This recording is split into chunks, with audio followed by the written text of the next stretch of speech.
siang, Bu. Thank you Bu Anita, Pak Adi udah join di virtual learning.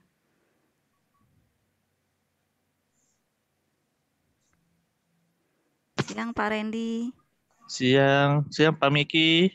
Siang. Udah lama nggak join nih. Iya. Gimana kabarnya, sehat Pak Randy?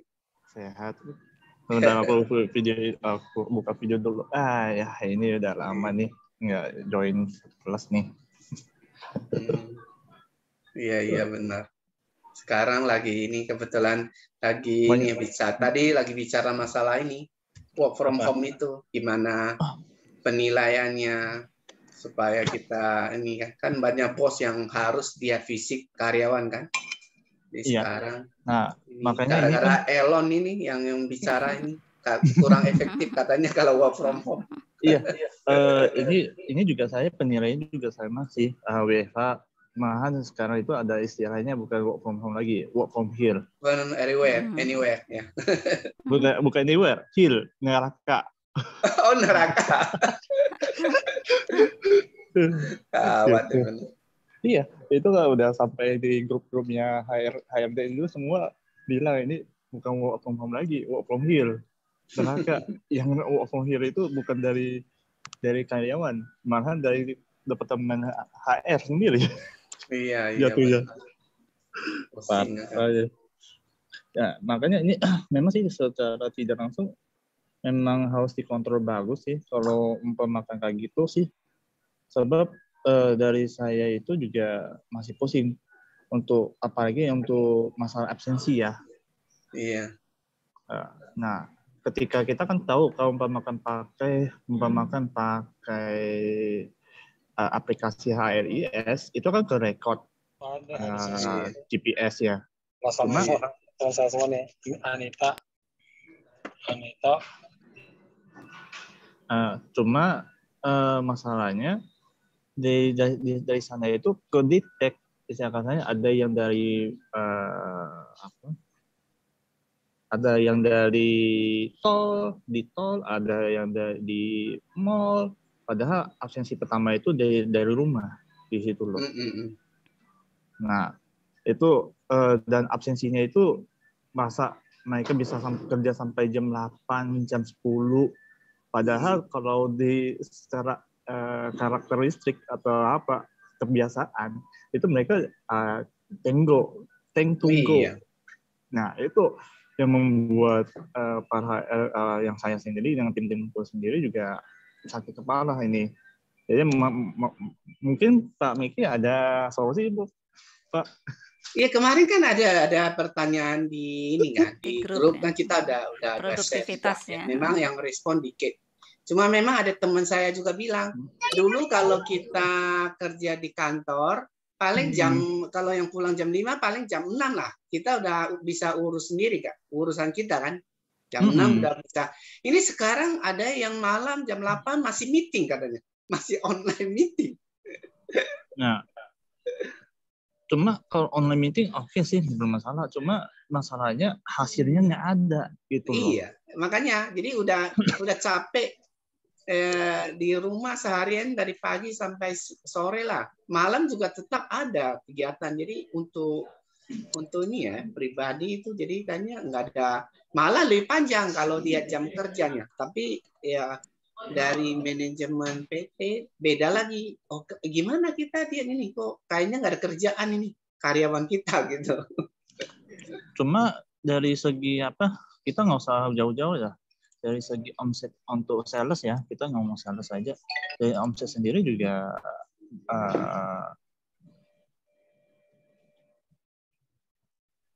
juga bermasalah gitu loh. Dan mahal bukan membaik tapi mahal memburuk gitu. Pusing ya. Sebenarnya. Iya, makanya itu yang membuat saya juga dengan tim-tim HR lainnya juga sakit kepala kan istilah katanya gitu loh. Oke, Bu Ani, mungkin kita pengantar dikit ya untuk profil singkat Pak Rolas. Habis itu kita waktu serahkan ke Pak Rolas. Ya, oke. Selamat siang Bapak Ibu sekalian. Senang sekali bisa ketemu dalam keadaan sehat ya. Kita di virtual learning session oleh HR Wiki Indonesia. Nggak terasa udah topik yang ke-168. Ya, alhamdulillah kita bisa terus upgrading, upskill ya. Siang ini topiknya adalah mengenal hubungan kerja. Lebih spesifik lagi, kemitraan dalam dunia kerja. Jadi nanti ada subtopik, sekitar 6 subtopik yang akan dibahas. Presenter kita kali ini adalah Pak Rolas Tampu Bolon. Tidak asing lagi, banyak topik yang sudah beliau bawakan dan juga jadi tempat curhat dari member HR Wiki untuk masalah-masalah hubungan industrial. Pak Rolas Tampu Bolon, sarjana hukum, adalah owner dari Air Law Office. Jadi bagi Bapak Ibu yang kalau ada masalah hubungan industrial bisa konsultasi kepada beliau karena beliau juga membuka law office yang private atau swasta. Kemudian beliau juga advokat dari Pradi dan beliau juga certified legal auditor dari Asosiasi Auditor Hukum Indonesia. Tidak panjang lebar lagi, time and screen kami persilakan Pak Rolas untuk memulai. Thank you. Oh ya, kelupaan nanti kalau sesudah Pak Rolas menampilkan materi, dipersilahkan untuk tanya jawab. Kalau khawatir keburu lupa, boleh ditulis di chat room, nanti saya akan bacakan di akhir sesi presentasi. Silakan Pak Rolas. Baik, terima kasih Bu Suryani, terima kasih Pak Miki. Selamat sore bagi Bapak-Bapak semua, Ibu-Ibu semua yang sudah hadir pada sesi kita pada hari ini. Dan seperti yang telah disampaikan oleh Bu Suryani tadi, ada hal yang perlu kita diskusikan dan perlu kita sampaikan dan kita sharingkan hari ini mengenai kemitraan. Mungkin bagi Bapak Ibu mengenai kemitraan ini tidak asing ya. Mungkin Bapak Ibu bisa perhatikan bahwa sekarang banyak perusahaan-perusahaan yang mencoba untuk bermitra dengan orang lain ataupun badan hukum terkait dengan bisnisnya. Ya, salah satu sisi kenapa harus bermitra itu adalah yang pertama mungkin dari masalah efisiensi. Akan tetapi nanti kita akan bahas secara mendetail, secara mendalam pada sesi hari ini dan slide-nya nanti akan saya tampilkan. Saya akan tampilkan slide-nya sebentar ya Bapak Ibu.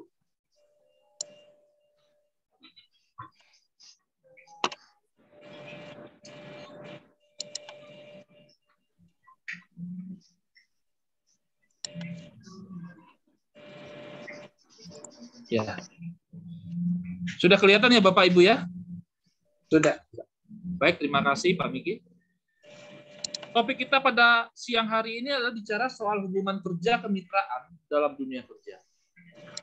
Bapak Ibu, seperti yang sudah saya sampaikan di awal bahwa di samping perusahaan itu mengikatkan hubungan dengan pekerja dalam bentuk hubungan kerja, ada juga perusahaan yang mencoba untuk bermitra dalam artian untuk membantu perusahaan dalam menjalankan kegiatan bisnisnya.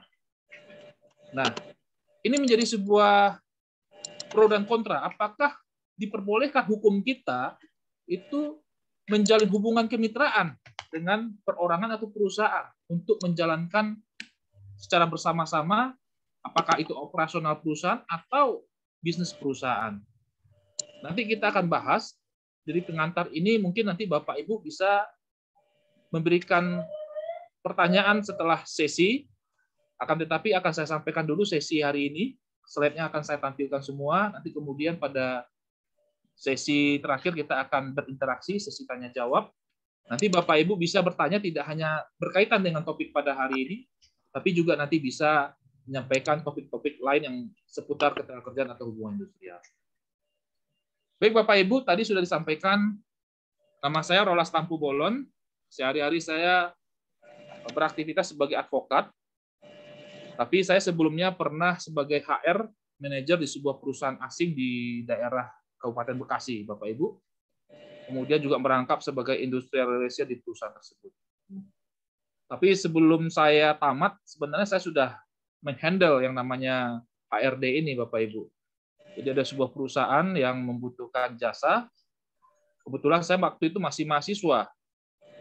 Nah, kesempatan ini saya ambil sebaik mungkin Satu sisi untuk menambah jam terbang saya di bidang HRD, dan juga menambah pengetahuan saya. Walaupun pada waktu itu saya digajinya nggak seberapa.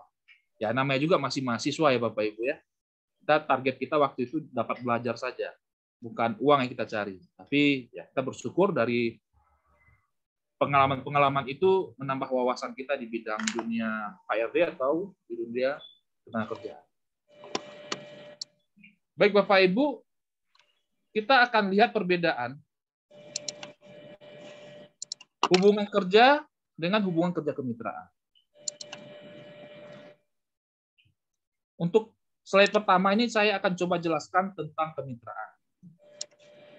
Untuk melihat pengertian kemitraan itu bisa dilihat di dalam pasal 1 angka 13 Undang-Undang Nomor 20 tahun 2008 tentang usaha mikro, kecil dan menengah.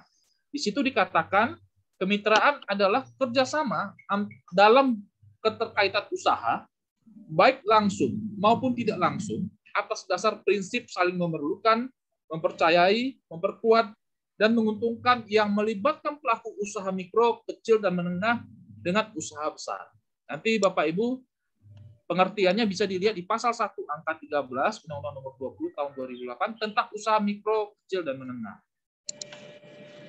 Sementara itu untuk perjanjian kemitraan adalah bentuk umum suatu hubungan hukum antara satu pihak dengan pihak yang lain atas dasar hubungan kemitraan atau partnership agreement karena tidak terikat oleh perjanjian kerja antara pekerja atau buruh dengan pengusaha yang mengatur syarat-syarat kerja, hak dan kewajiban para pihak, dan juga tidak ada hubungan kerja antara pengusaha dengan pekerja atau buruh berdasarkan perjanjian kerja yang mempunyai unsur pekerjaan, upah, serta perintah.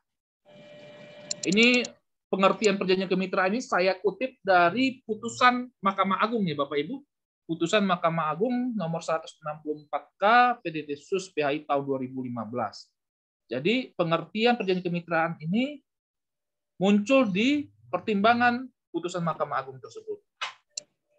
Jadi ada kemitraan, ada perjanjian kemitraan. Kemitraan bisa kita lihat pengertiannya di dalam Undang-Undang Nomor 20 tahun 2008, tetapi secara spesifik perjanjian kemitraan bisa kita lihat pengertiannya di dalam putusan Mahkamah Agung ini.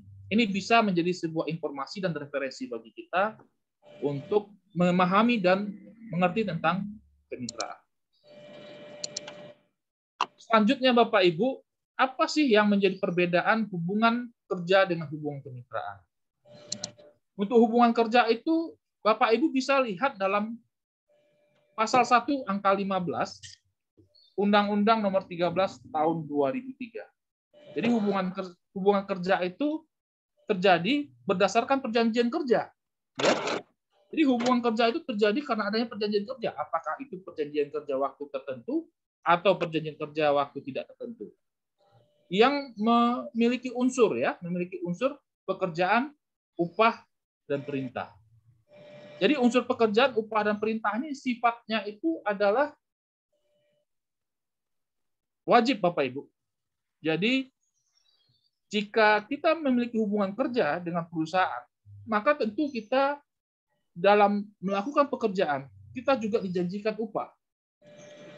Kemudian dijanjikan juga hak-hak lain berupa, ya mungkin ada uang lemburan, dan hak-hak lain, misalnya ada bonus, dan juga kontribusi terhadap misalnya pensiun, ya, kecelakaan kerja dan sebagainya yang diatur di dalam BPJS. Itu adalah hak-hak yang kita peroleh dan juga ada kontribusi pekerja di situ. Jadi hubungan kerja itu setidaknya harus memenuhi unsur pekerjaan, upah, dan perintah. Sementara kemitraan itu dibuat berdasarkan hubungan kemitraan dengan dibuatkan perjanjian kemitraan sesuai dengan hukum perjanjian perdata. Jadi berbeda Bapak Ibu, hubungan kerja itu yang digunakan adalah Undang-Undang Nomor 13 tahun 2003, kemudian yang sudah ada diubah ya beberapa ketentuan di dalam Undang-Undang 11 tahun 2020 beserta turunannya. Sementara masalah kemitraan itu dibuat berdasarkan hukum perjanjian perdata Bapak Ibu. Jadi intinya adalah perjanjian. Hubungan kerja juga berhubungan dengan perjanjian, kemitraan juga berhubungan dengan perjanjian. Akan tetapi hubungan kerja secara spesifik itu diatur pada undang-undang tersendiri. Sementara kemitraan itu berdasarkan undang-undang yang tersendiri juga. Jadi dua hal ini yang menunjukkan perbedaannya. Karena ada perbedaan ini, nanti akan kita bahas mengenai perbedaan yang lainnya. Nah, apa perbedaan yang lainnya itu? Untuk hubungan kerja, itu ada perintah hubungan kerja. Misalnya ada atasan dan bawahan. Kemudian ada sanksi jika menolak perintah. Kemudian diatur jam kerja. Hubungan kerja itu tadi yang di awal saya sampaikan, ada unsur pekerjaannya, ada unsur perintah, dan ada unsur upah. Nah, ada mengenai perintah hubungan kerja. Di sini kita bisa melihat ada sebuah relasi yang cukup kuat ya. Jika kita bekerja itu ada atasan, kemudian ada bawahan, dan kalau kita menolak perintah, kita akan mendapat sanksi sesuai tentunya dengan perjanjian kerja, kemudian peraturan otonom lainnya seperti PP ataupun PKB. Kemudian diatur jam kerjanya. Nah, berbeda dengan kemitraan. Kalau kemitraan itu kedudukannya sama, Bapak Ibu. Jadi antara pihak pertama dengan pihak kedua itu kedudukannya setara. Cuma nanti yang membedakannya adalah mengenai pembagian keuntungannya.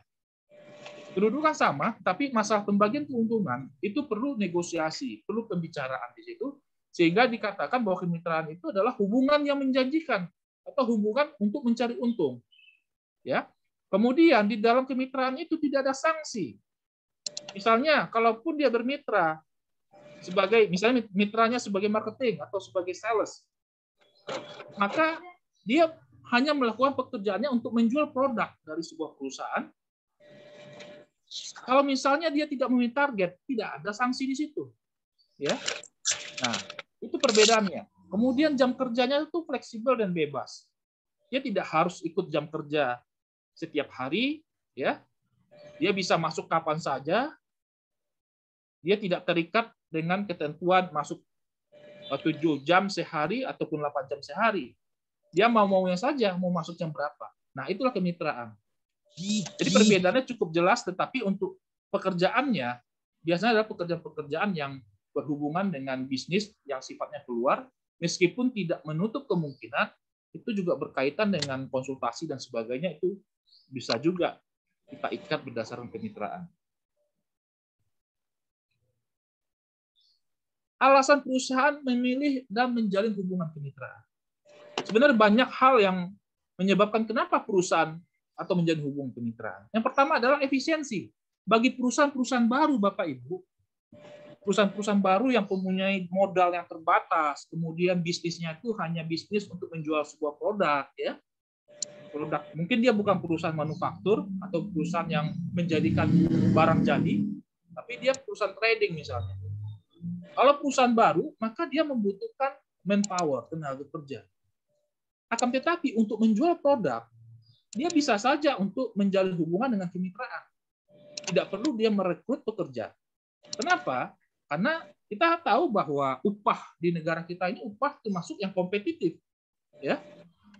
Upah yang kompetitif. Meskipun berdasarkan PP 7 tahun 2021, perusahaan kecil dan perusahaan menengah itu dimungkinkan untuk tidak menerapkan upah minimum dalam hubungan kerjanya.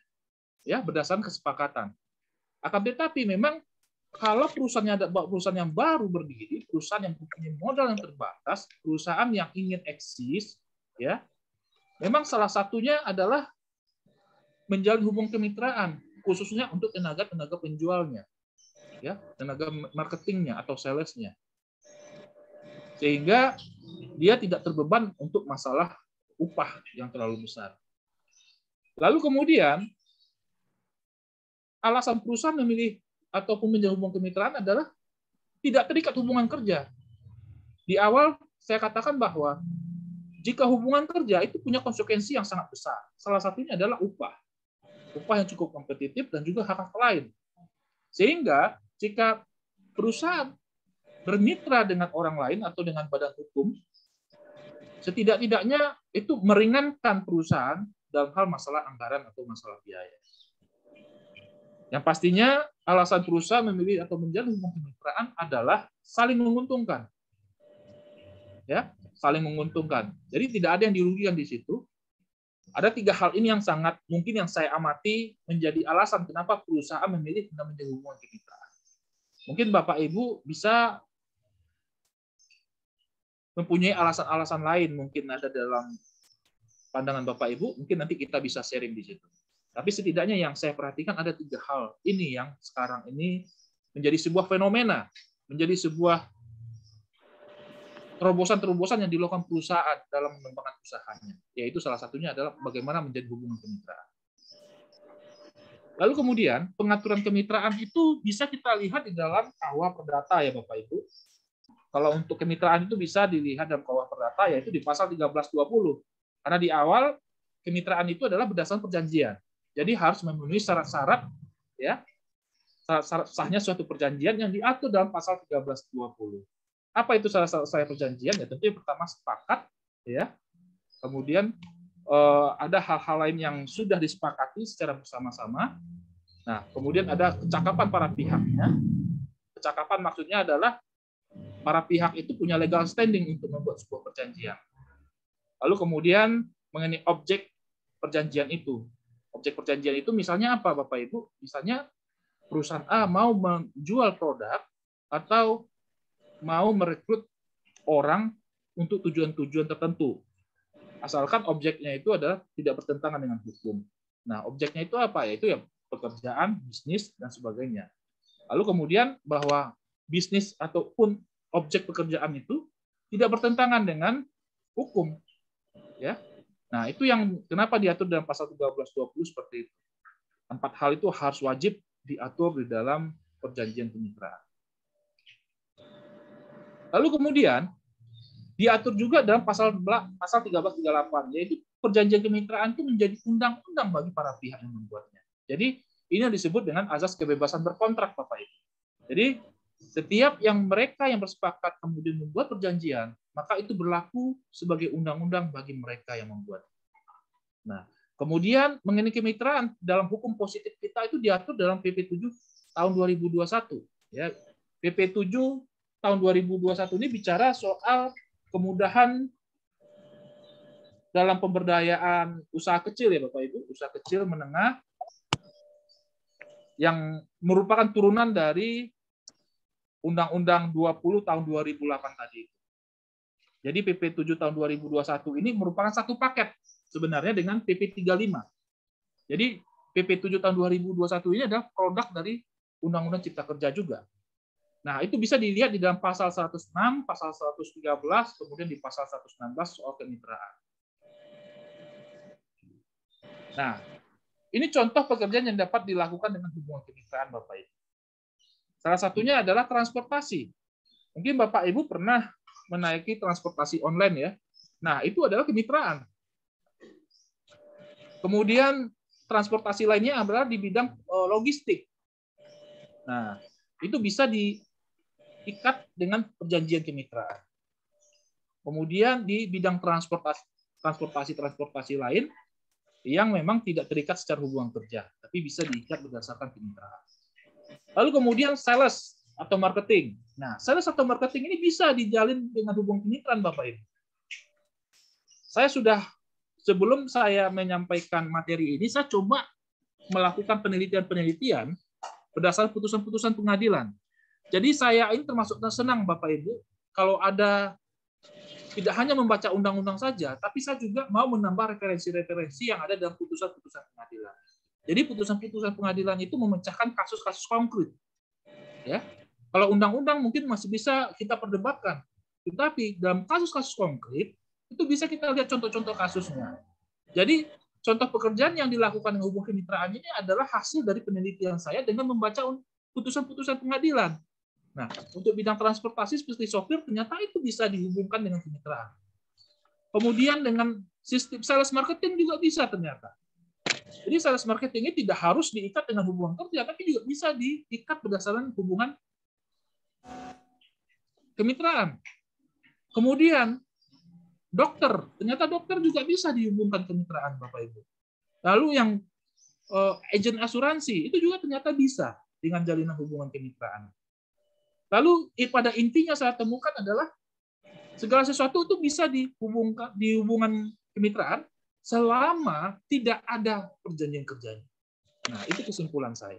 Jadi Bapak Ibu, ini bisa menjadi sebuah terobosan-terobosan karena mengingat bahwa di masa-masa yang akan datang ini bisnis-bisnis itu betul-betul bisnis-bisnis yang kompetitif, ya, sehingga di mana saja orang bisa bekerja, apakah di rumah, di ladang, di kebun, di sawah, itu bisa bekerja karena teknologi sudah semakin canggih, ada laptop, ada internet, ada HP, semua bisa dilakukan di situ.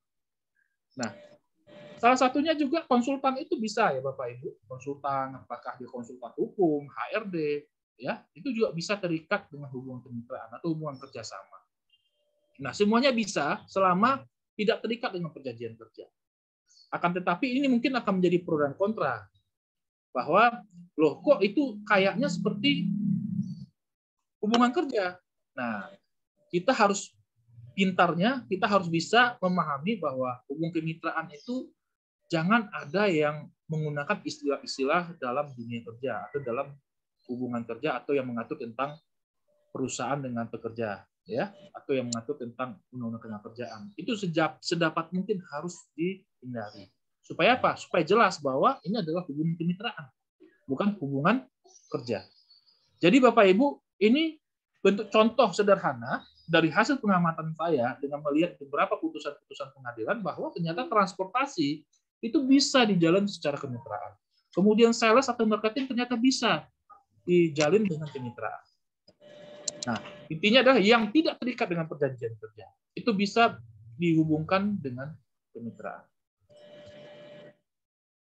Nah, ini yang menarik juga Bapak Ibu bahwa ternyata outsourcing itu juga merupakan hubungan kemitraan. Bapak Ibu bisa lihat di pasal 116 PP nomor 7 tahun 2001. Apa perbedaan outsourcing dalam PP nomor 7 tahun 2021 dengan PP 35 tahun 2021? Nah, di sini Bapak Ibu bisa perhatikan bahwa di PP 7 tahun 2021 itu disebut outsourcing, ya. Dan kemudian jenis pekerjaan yang dapat di outsourcing itu adalah bukan pekerjaan pokok atau bukan komponen pokok. Bisa saya tafsirkan ini adalah bisa jadi terkait dengan pemborongan pekerjaan. Kemudian di PP 35 atau di turunan dari Undang-Undang Cipta Kerja ini, PP 35 tahun 2021, itu disebut ahli daya. Ya. Ahli daya ini bisa dengan sistem borongan, bisa dengan sistem penempatan tenaga kerja, Bapak Ibu. Karena itu memang dijadikan satu pengertian saja menjadi ahli daya. Karena ahli daya ini pada prinsipnya adalah untuk melakukan pekerjaan tertentu, ya, sesuai perjanjian. Nah, hanya saja untuk ahli daya yang diatur dalam PP 35 tahun 2021 ini harus tunduk ke dalam PP 35 tahun 2021. Termasuk salah satunya adalah bagaimana perusahaan ahli daya itu wajib menjaga atau wajib memperhatikan buruhnya, pekerjanya, ketika nanti terjadi yang namanya pemutusan kontrak perjanjian kerja sama ahli daya dan sebagainya. Nah, jadi dalam PP 35 tahun 2021 itu jelas bahwa untuk jenis-jenis pekerjaan yang dialidayakan itu tidak disebutkan, ya. Dulu kan ada beberapa jenis pekerjaan yang boleh dialidayakan, misalnya seperti yang tidak berkaitan dengan pekerjaan pokok, ya. Misalnya seperti driver, security, kemudian juga cleaning service dan pendukung pertambangan. Tetapi berdasarkan PP 35 tahun 2021 itu sudah tidak diatur lagi.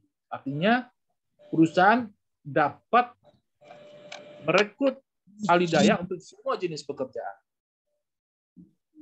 Nah, itulah perbedaannya antara PP 7 tahun 2001 yang menyebut tentang outsourcing, sementara PP 35 tahun 2001 menyebut dengan ahli daya.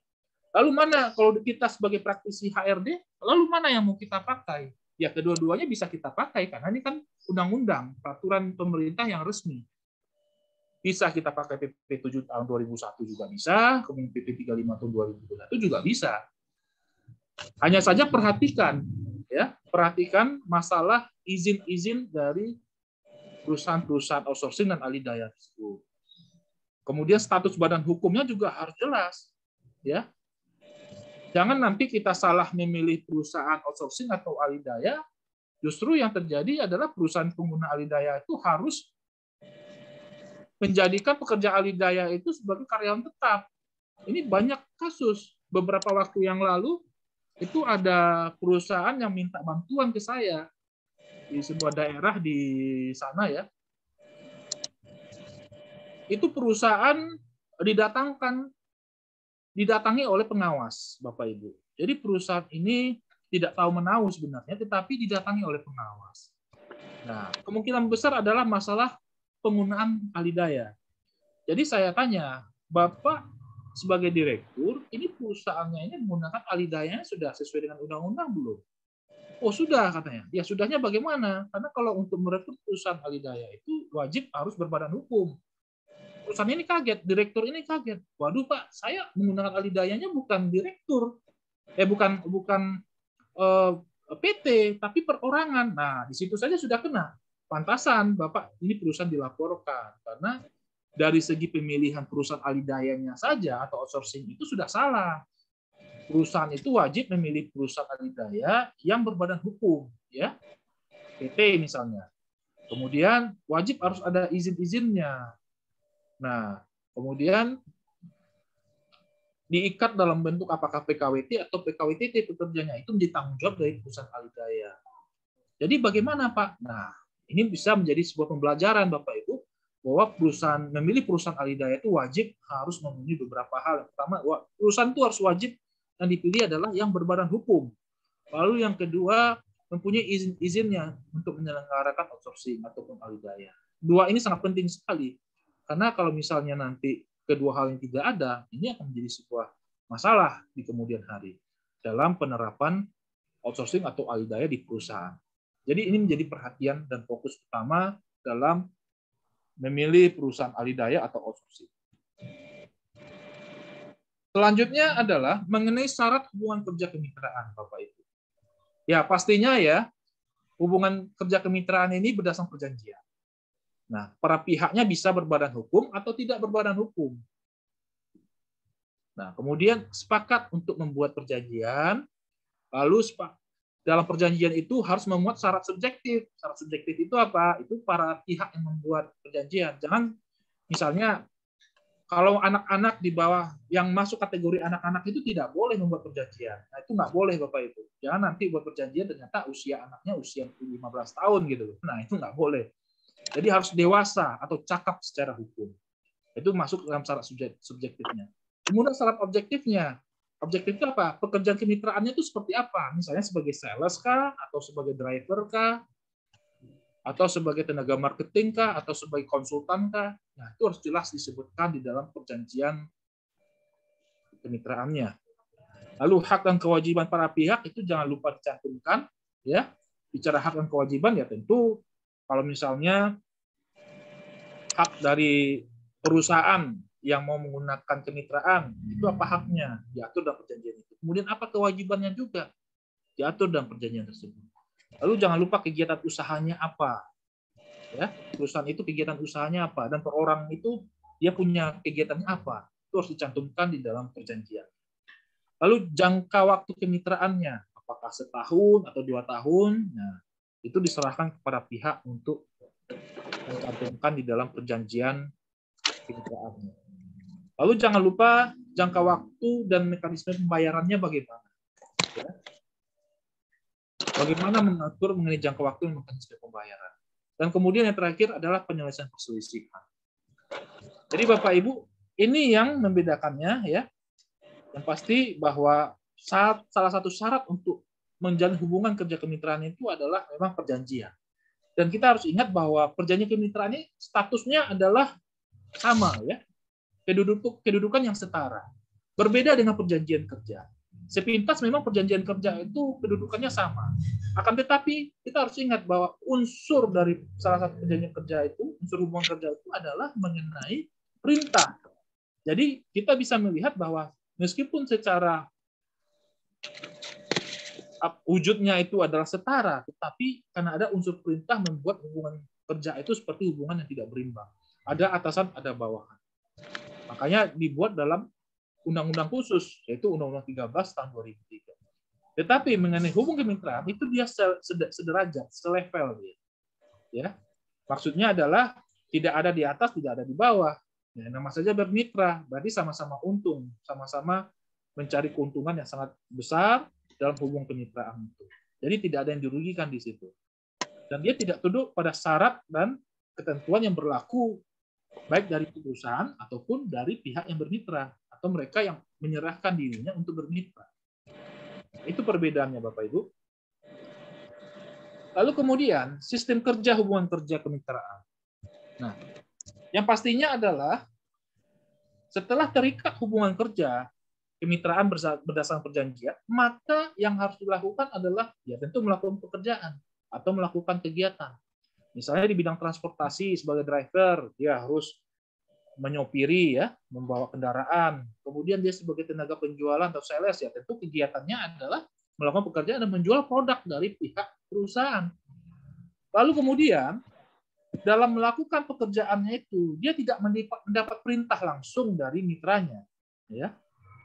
Artinya apa? Sudah mengetahui hak dan kewajiban masing-masing. Yang memerintahkan ia melakukan kegiatan atau usahanya itu adalah perjanjian kemitraan itu. Karena itu makanya di dalam perjanjian kemitraan itu ada hak dan kewajiban masing-masing pihak di situ. Lalu kemudian waktu kerjanya tidak ditentukan, bisa bebas ya, fleksibel. Bahkan kalau mau hari Minggu juga kerja ya nggak ada masalah di situ. Kenapa? Karena tidak diatur dalam Undang-Undang Ketenagakerjaan masalah kemitraan ini. Lalu kemudian pembayarannya adalah berdasarkan bagi hasil, Bapak Ibu. Nah, ini yang sangat penting ini mengenai pembayaran. Bahwa sistem hubungan kerja kemitraan itu bagi pihak yang bermitra itu tidak upah ya, yang dikenal dalam Undang-Undang 13. Yang dikenal di dalam hubungan kemitraan itu adalah bagi hasil berdasarkan nanti hitungan persentasenya. Nah, itulah nanti pendapatannya. Ini ya, sistem hubungan kerja kemitraan ya Bapak Ibu ya. Lalu kemudian hal yang wajib diperhatikan dalam hubungan kerja kemitraan itu ada beberapa hal Bapak Ibu. Yang pertama, hubungan kemitraan tidak boleh menyebut sebagai pekerja ya. Menyebut sebagai kerja dan jabatan di perusahaan mitra. Misalnya dia sebagai manajer, supervisor. Jadi dalam hubungan kemitraan jangan sekali-sekali menyebutkan rekan mitranya itu, ini posisi perusahaan ya, menyebut rekan mitranya itu sebagai manajer atau supervisor. Itu dikenal dalam hubungan kerja ya, hubungan kerja berdasarkan Undang-Undang 13. Kita tidak boleh menggunakan istilah itu. Jadi tidak boleh menyebut istilah pekerja. Nah, kemudian tidak memiliki kemiripan dengan pengertian hubungan kerja dalam Undang-Undang 13 tahun 2003. Sedapat mungkin hubungan kemitraannya jangan sama dengan hubungan kerja sebagaimana diatur dalam Undang-Undang 13. Misalnya seperti ini Bapak Ibu, buat perjanjian kerja kemitraan misalnya. Tetapi salah satu poinnya adalah salah satu pihak yaitu yang bermitra itu diwajibkan untuk datang setiap hari, masuk jam 8, pulang jam 5 misalnya. Nah, itu nggak bisa karena itu ketentuan jam kerja ya. Sedapat mungkin jangan mirip. Kalau sempat nanti mirip, kalau diperselisihkan, maka itu risiko gitu. Kemudian dalam hubungan kemitraan itu tidak ada istilah perintah, pekerjaan dan upah. Jadi ketika perusahaan yang mau bermitra dengan orang lain, dengan perusahaan lain atau badan hukum lain, jangan menggunakan perintah dalam perjanjian kemitraannya. Kemudian jangan menyebutkan pekerjaan, ya, jangan menyebutkan pekerjaan. Dan kemudian hak-haknya jangan sebut upah.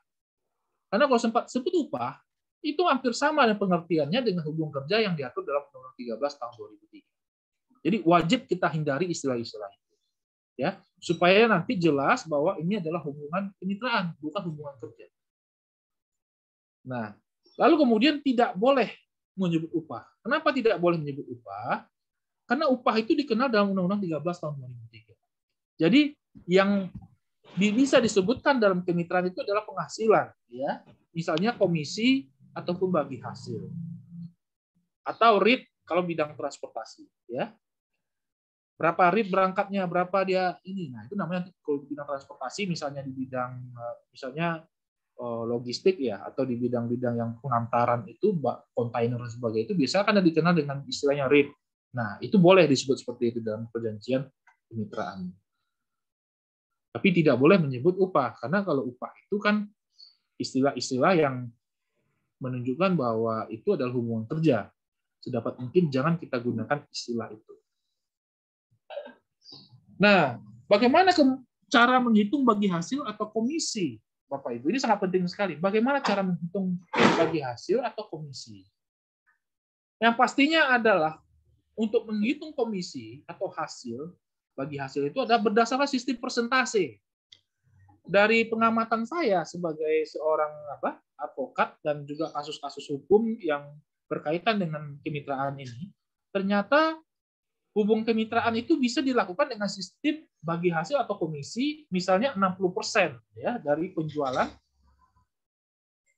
Ini jika hubungan kemitraannya adalah di bagian penjualan ya, di bagian sales atau marketing. Jadi tidak menyebut berapa angka rupiahnya, tapi menyebut berapa persentasenya.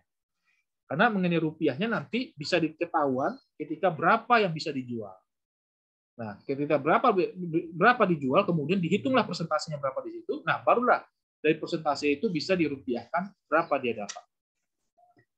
Kemudian kalau untuk di bidang transportasi, itu menggunakan sistem ongkos atau jasa angkutan muatan barang dengan besaran ongkos berdasarkan RIT, ya, ritase ya. Oh, istilahnya tuh RIT. Nah, pembayaran ritase ini sudah termasuk di dalamnya uang jalan, uang makan, uang tol dan uang BBM dan uang ritase lah, ya. Nah, ini sumbernya berdasarkan putusan Mahkamah Agung nomor 525 PDTSUS PHI 2021. Ini undang peraturan putusan Mahkamah Agung yang baru tahun 2021, Bapak. Ini nanti Bapak Ibu bisa download ya di Google putusan ini sebagai bahan kajian ataupun bahan untuk menambah referensi Bapak Ibu. Apabila nanti Bapak Ibu ternyata mau menerapkan hubungan kemitraan, khususnya di bidang transportasi. Ya, kalau di bidang marketing sales, nah setidaknya untuk penghasilan dari tenaga salesnya itu bisa dilihat dari perhitungan komisi dengan persentase yang ada. Jadi Bapak Ibu kalau untuk merekrut marketing sekarang ini bisa secara kemitraan, ya. Di samping itu juga meringankan perusahaan, ya, karena posisi dari perjanjian mitra ini adalah selevel, sederajat, maka tidak ada yang dirugikan di situ. Bagi Bapak Ibu ya yang punya perusahaan yang mungkin punya kebijakan untuk merekrut tenaga marketing dengan sistem kemitraan. Karena misalnya kalau tenaga marketing dengan sistem hubungan kerja, yang mungkin Bapak Ibu harus menyiapkan budget atau biaya atau anggaran untuk itu. Tetapi kalau misalnya untuk kemitraan, ya Bapak Ibu tidak perlu pusing dengan anggaran dan biayanya. Ya, justru yang didapat malah keuntungan. Karena tenaga marketing ini menjual produk-produk yang dijual, sehingga perusahaan juga mendapat keuntungan di situ. Dan juga yang menjual atau yang marketing itu juga mendapatkan keuntungan di situ. Selanjutnya, mengenai penyelesaian perselisihan mengenai kemitraan. Bapak Ibu, jika perusahaan Bapak Ibu menerapkan kemitraan, nah ini bisa menjadi dasar ya, dasar hukum bahwa hubungan kemitraan itu adalah penyelesaiannya di luar dari PHI. Jadi yang berwenang untuk memeriksa perkara yang bersifat hubungan kemitraan itu adalah pengadilan negeri. Jadi bukan PHI Bapak Ibu. Karena itu banyak putusan-putusan Mahkamah Agung yang memeriksa perkara kemitraan ini justru sudah menegaskan bahwa kalau masalah kemitraan itu adalah merupakan kompetensi absolut dari pengadilan negeri, bukan pengadilan hubungan industrial. Meskipun secara wujudnya kelihatan kayak seperti hubungan kerja, tetapi karena terikat dalam bentuk hubungan kemitraan, maka penyelesaiannya adalah berdasarkan pengadilan negeri, bukan berdasarkan putusan-putusan PHI nanti. Bukan berdasarkan kompetensi absolut dari kewenangan dari pengadilan hubungan industrial, tetapi dari pengadilannya. Jadi ini sudah jelas bahwa penyelesaian perselisihan antara perusahaan dengan hubungan kemitraan bukan kewenangan pengadilan hubungan industrial. Jadi kewenangan dari pengadilan. Ini bisa menjadi pegangan Bapak Ibu. Kalau untuk putusannya nanti Bapak Ibu bisa download ya. Sekarang bisa di-download di Google. Bisa Bapak Ibu cek di situ. Lalu kemudian, apa yang menyebabkan perselisihan ya, masalah hubungan kerja kemitraan? Apa penyebabnya? Ya, sadar atau tidak sadar, biasanya adalah pengakhiran perjanjian kerja sepihak. pengakhiran perjanjian, pengakhiran perjanjian secara sepihak ya, bukan perjanjian kerja ya, pengakhiran perjanjian secara sepihak. Jadi mungkin dia berposisi sebagai marketing. Ini posisinya mungkin lagi bagus-bagusnya nih. Lalu tiba-tiba perusahaan memutuskan perjanjian kemitraannya. Nah, itu bisa menjadi perselisihan. Karena itu masuk dalam kategori perbuatan melawan hukum atau onreh matidat. Ya. Pengakhiran perjanjian secara sepihak atau pemutusan perjanjian secara sepihak itu adalah perbuatan melawan hukum. Nah, bukan wan prestasi ya, beda sekali pengertiannya. Jadi pengakhiran perjanjian, termasuk kalau pengakhiran perjanjian kerja ya Bapak Ibu, itu juga misalnya sifatnya itu PKWT, kalau diakhiri perjanjian kerja waktu tertentunya lebih cepat atau sebelum berakhirnya PKWT, itu termasuk perbuatan melawan hukum. Makanya baik itu pekerja ataupun perusahaan, kalau mengakhiri perjanjian kerja secara sepihak sebelum berakhirnya, maka dibebankan untuk memberikan ganti rugi.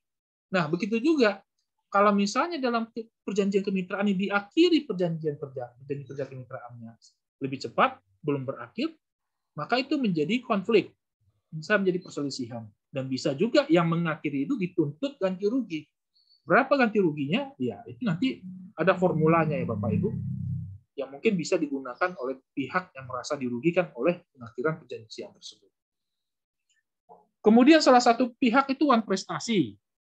Misalnya ini tenaga marketingnya sudah menjual produk, ya, kemudian ya dari perjanjian itu kan wajib mendapat komisi. Ternyata dari yang punya barang tidak memberikan komisi, ya, tidak memberikan bagi hasil. Nah, itu yang terjadi adalah wan prestasi, gitu loh. Itu kalau masalah wan prestasi ini bisa saja ada denda dan biaya dibebankan kepada pihak yang investasi. Ya, sama seperti pengakhiran ataupun pemutusan perjanjian sepihak itu juga bisa dituntut denda, ya penaltinya berapa di situ. Jadi salah satu yang menyebabkan wan prestasi itu adalah tidak dilaksanakannya hak dan kewajiban para pihak, sehingga yang timbul adalah kerugian bagi pihak yang beritikat baik. Ya, yang beritikat baik ini apakah marketingnya atau perusahaannya. Kalau misalnya kedua belah pihak itu beritikat baik, maka tidak ada pelanggaran hak dan kewajiban di situ. Tidak akan ada namanya wan prestasi. Tetapi jika ada pelanggaran hak dan kewajiban, maka timbul wan prestasi. Itu bisa digugat nanti ke pengadilan. Nah, kemudian penyebab konflik akibat dari hubungan kemitraan ini adalah ya musyawarah untuk menyelesaikan perselisihan tidak tercapai. Ini karena akibat ya mungkin perbedaan pendapat ya. Mungkin si perusahaan sudah memberikan komisinya, tapi si pekerja merasa bahwa komisinya itu masih kurang. Maksudnya sebagai yang bermitra itu komisinya masih kurang, maka ya setelah diajak musyawarah ya tidak tercapai. Gitu. Masing-masing pihak itu mempertahankan pendapatnya. Jadi pihak yang bermitra akhirnya menempuh upaya penyelesaian perselisihannya ke pengadilan negeri. Nah, inilah alurnya ya. Ini mekanisme yang terlihat di dalam slide ini. Bagaimana penyebab-penyebab perselisihan karena hubungan kerja kemitraan itu terjadi. Mulai dari pengakhiran perjanjian secara sepihak, kemudian salah satu pihak itu wan prestasi, kemudian ya mungkin dalam masalah pengakhiran ataupun dalam masalah wan prestasi itu sudah ada musyawarah tapi tidak tercapai. Dan akhirnya apa? Akhirnya ke pengadilan negeri. Itu bagi pihak yang mau menuntut haknya ya. Pergilah ke pengadilan negeri. Kalau hubungannya itu adalah hubungan kerja kemitraan. Nah, ini bicara soal strategi ya Bapak Ibu. Strategi perusahaan jika digugat ke pengadilan hubungan industrial ya.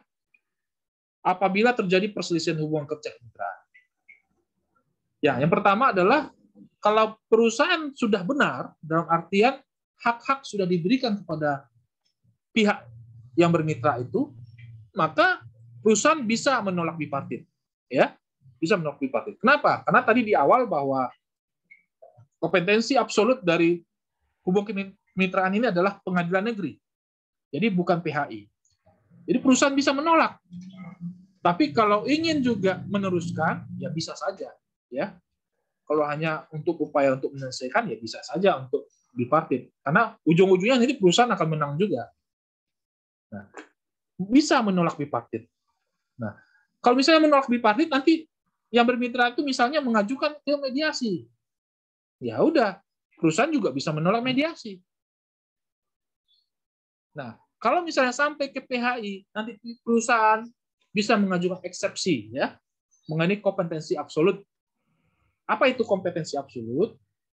Nah, eksepsi kompetensi absolut atau eksepsi kewenangan absolut adalah keberatan dari tergugat yang tidak menyangkut pokok perkara mengenai kewenangan dalam mengadili yang tujuannya supaya hakim dapat menyatakan pengadilan tidak berwenang mengadili gugatan. Ketentuan mengenai hal ini bisa dilihat dalam pasal 134 HIE. Eksepsi ini sering disampaikan dalam jawaban tergugat. Tergugat ini siapa? Tergugat ini ya kebanyakan adalah perusahaan. Bagi Bapak Ibu, jika menemukan kasus-kasus seperti ini, ya, kalaupun masih belum ke PHI misalnya, ini bisa menjadi dasar hukum untuk menyatakan gugatan dari penggugat itu tidak dapat diterima. Nanti akan diperiksa oleh hakim apakah sudah memasuki kompetensi absolut atau tidak. Biasanya kalau kompetensi absolutnya sudah masuk, nanti akan diputuskan berdasarkan putusan selah. Putusan selah ini adalah putusan untuk memeriksa dan mengadili mengenai kewenangan kompetensi absolut dan juga mengenai kompetensi relatif. Nanti di situ, itu teknis sekali, teknis beracara ya, beracara di pengadilan.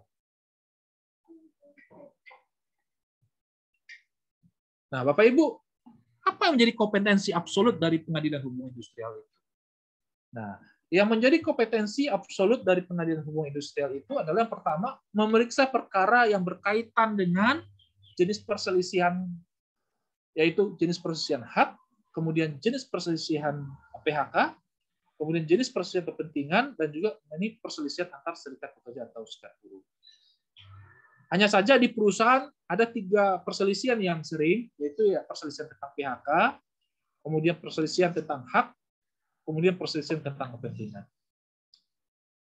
Kalau perselisihan PHK itu ya Bapak Ibu mungkin sudah tidak asing, misalnya ya tidak menerima di PHK ya, atau kompensasi PHK-nya tidak sesuai dengan undang-undang misalnya. Maka ini masuk ke dalam pengertian perselisihan PHK. Atau mengenai perselisihan hak. Nah, misalnya masalah upah dan hak yang belum dibayar. Atau misalnya ada kekurangan upah, atau misalnya lemburannya tidak dibayar, ya. Atau misalnya upahnya tidak mengalami kenaikan, sementara di dalam perjanjian kerja bersama atau perusahaan itu mengatur kenaikan upah. Nah, maka terjadi perselisihan. Nah, itu disebut dengan perselisihan hak. Mengenai perselisihan kepentingan. Nah, ini misalnya adalah masalah perundingan PKB. Ini yang sering yang saya mendapat pertanyaan-pertanyaan ya dari para HRD, yaitu kebanyakan di perusahaan yang mempunyai PKB itu agak sulit berunding dengan PKB. Kenapa? Yang pertama adalah masih ngotot bahwa Undang-Undang Cipta Kerja itu dinyatakan inkonstitusional berdasarkan putusan MK. Padahal putusan MK itu sendiri tidak menyatakan Undang-Undang Cipta Kerja itu secara substansi itu inkonstitusional. Karena yang diuji kemarin itu ke Mahkamah Konstitusi, Undang-Undang Cipta Kerja itu adalah pemeriksaan ataupun menguji secara formal, bukan menguji secara materialnya. Jadi secara substansi Undang-Undang Cipta Kerja itu masih berlaku sampai sekarang. Termasuk produk turunannya seperti PP 35. Akan tetapi ini terjadi perdebatan, ya, karena dari pihak serikat masih bertahan bahwa mereka masih menggunakan PKB. Karena apa? Karena di dalam Permenaker nomor 28 ya, kalau tidak salah tahun 2014 itu dikatakan bahwa PKB itu kalau masih belum selesai perundingannya atau PKB itu sudah berakhir, kalau masih belum selesai misal perundingan, itu masih berlaku PKB yang lama. Nah, ini kan menjadi pro dan kontra juga, menjadi sebuah permasalahan. Padahal sebenarnya kalau PKB itu sudah berakhir ya tentu harus dibuat PKB yang baru. Tidak bisa dinyatakan bahwa PKB yang lama itu tetap berlaku. Ya, kalau misalnya dibuat PKB yang baru tentu merujuknya kepada undang-undang yang baru juga, misalnya Undang-Undang Cipta Kerja dan juga turunannya. Nah, ini sangat menarik sekali Bapak Ibu. Karena itu kita harus perhatikan secara baik-baik mengenai kompetensi absolut PHI ini. Nah, kalau perusahaan itu jarang ya, atau mungkin tidak pernah mengenai perselisihan antar serikat pekerja atau serikat buruh. Jadi ada 4 perselisihan, bukan 5 perselisihan ya. Kalau masalah kemitraan itu tetap bukan kewenangan absolut dari PHI. Tetap ada 4 perselisihan, yaitu perselisihan hak, perselisihan PHK, kemudian perselisihan mengenai kepentingan, dan juga perselisihan antar serikat pekerja atau serikat buruh. Baik, terima kasih. Saya serahkan kepada Ibu Suryani. Bapak Ibu, saya mohon maaf jika memang ada dari materi-materi tadi yang tidak berkenan ya, ataupun penyampaian saya yang kurang berkenan, saya mohon maaf. Untuk selanjutnya saya serahkan kepada Bu Suryani. Makasih Pak Rolas, menarik sekali ya kemitraan. Ada yang udah kita ketahui sedikit soal outsource, tapi ternyata ada kemitraan lainnya. Sudah ada yang antri bertanya, Pak Rolas, ada 2 orang, Bu Sylvia dan Bu Ambar. Saya mulai di Bu Sylvia dulu. Kemitraan bisa kontrak dengan individu kah atau harus dengan perusahaan? Mohon dijawab Pak Rolas. Kemitraan itu bisa kontrak dengan perseorangan atau harus dengan perusahaan, Pak Rolas? Baik, tadi pertanyaan siapa ya, Bu? Bu Sylvia. Bu Sylvia. Untuk kemitraan itu bisa perorangan, Bu. Yang penting perorangannya itu cakap hukum ya, bukan yang belum dewasa. Kalau dia belum dewasa, dia belum cakap hukum. Ya, yang pasti yang sudah dewasa, yang sudah berumur 18 tahun, nah itu boleh dia dihubungkan dengan kemitraan. Contoh konkretnya Pak Rolas mungkin yang benar-benar udah kejadian ya? Ya, sales misalnya. Apa ya? Sales. Oh, oke. Sales, marketing, kemudian asuransi bisa. Tenaga penjualan asuransi ya, bukan itunya. Jadi berbeda sama outsource tadi ya, kalau alih daya harus perusahaan ya? Ya, kalau alih daya itu wajib harus perusahaan, berbadan hukum dia, PT. Tapi kalau kemitraan boleh individu? Bisa perorangan. Ya. Tapi terbatas dia jenis itunya. Ya, terbatasnya itu kalau yang saya amati berdasarkan putusan-putusan pengadilan adalah driver, kemudian tenaga marketing atau sales atau tenaga penjualan, kemudian asuransi ya, tenaga penjualan asuransi, kemudian dokter juga bisa, dokter bisa di kemitraan. Yang profesi-profesi ya? Ya, profesi-profesi itu bisa. Konsultan hukum, konsultan HR gitu? Mitra bisa, HRD bisa. Selama dia tidak terikat pada perintah kerja ya, tidak terikat dengan 3 unsur, yaitu tidak ada perjanjian kerja, tidak ada yang namanya perintah, tidak ada upah di situ. Jadi sistemnya itu adalah sistem bagi hasil ya. Oke. Ya. Makasih Pak Rolas. Ada yang raise hand, Bu Ambar, silahkan unmute. Ya, oh ya, Bapak Ibu, sebelum saya ke Bu Ambar, saya mau ini ya, kasih contoh bentuk perjanjian kemitraan, saya lupa. Bisa ya Bu? Ya, silakan. Slide share. Ya. Saya close dulu. Iya, penting tuh. Kayak gimana sih perjanjiannya? Masih suka keselip lidah nih perjanjian kerja gitu. Nggak boleh ya, bukan perjanjian kerja. Sebentar perjanjian ya. Kemitraan.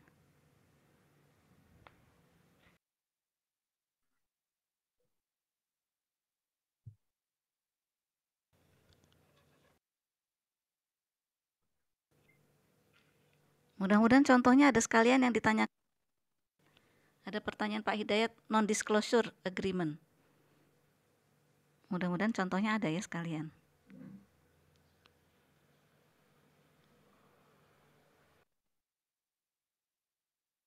Sudah kelihatan ya?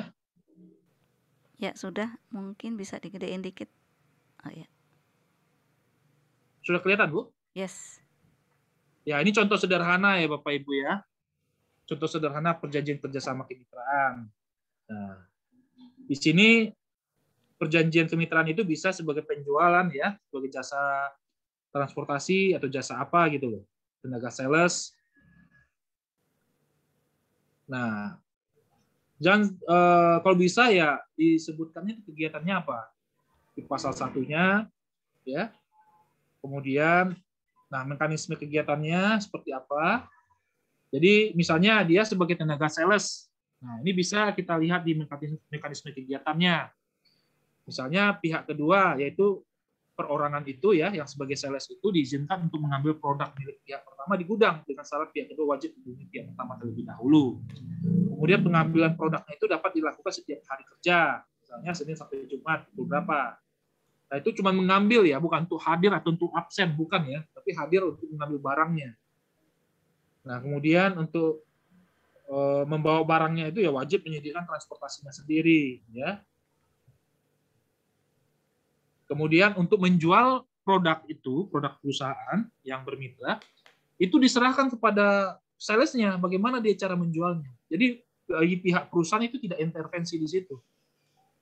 Nah, jadi tidak ada intervensi bagaimana dia menjualnya, itu diserahkan pada pihak yang bekerja sama di situ. Kemudian sistem pembayarannya seperti ini Bapak Ibu. Jadi setiap produk itu kan bisa dijual, kemudian dari situ dapat komisi berapa persen. Nanti para pihak yang mengaturnya dalam perjanjian kemitraannya. Ya. Nah, di sini juga diatur hak dan kewajiban. Nanti Bapak Ibu akan terima ini ya. Pak Miki ini udah saya share, nanti bisa minta ke Pak Miki. Kemudian untuk jangka waktu perjanjiannya berapa lama, dan lain sebagainya. Ini contoh sederhananya ya Bapak Ibu ya. Contoh sederhananya. Oke, saya lanjut ke pertanyaan berikutnya. Ya, pertanyaan berikutnya Bu Ambar, silakan. Ya, terima kasih. Sudah di-share kok Pak, tadi yang contoh perjanjiannya di grup. Oh, sudah ya? Oke. Sudah Pak. Bisa Ya. dilihat di situ ya.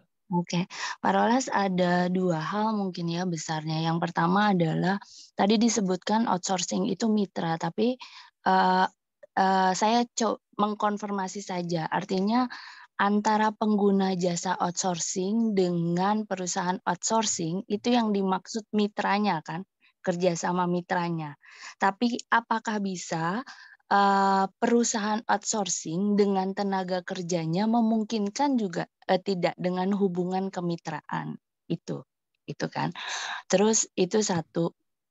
Terus yang kedua besarnya adalah ya memang cukup hati-hati dalam penggunaan istilah seperti di slide-slide-nya Pak Rolas juga kan masih ada bilangnya hubungan kerja kemitraan, padahal kan tidak boleh menggunakan kata pekerjaan ya gitu.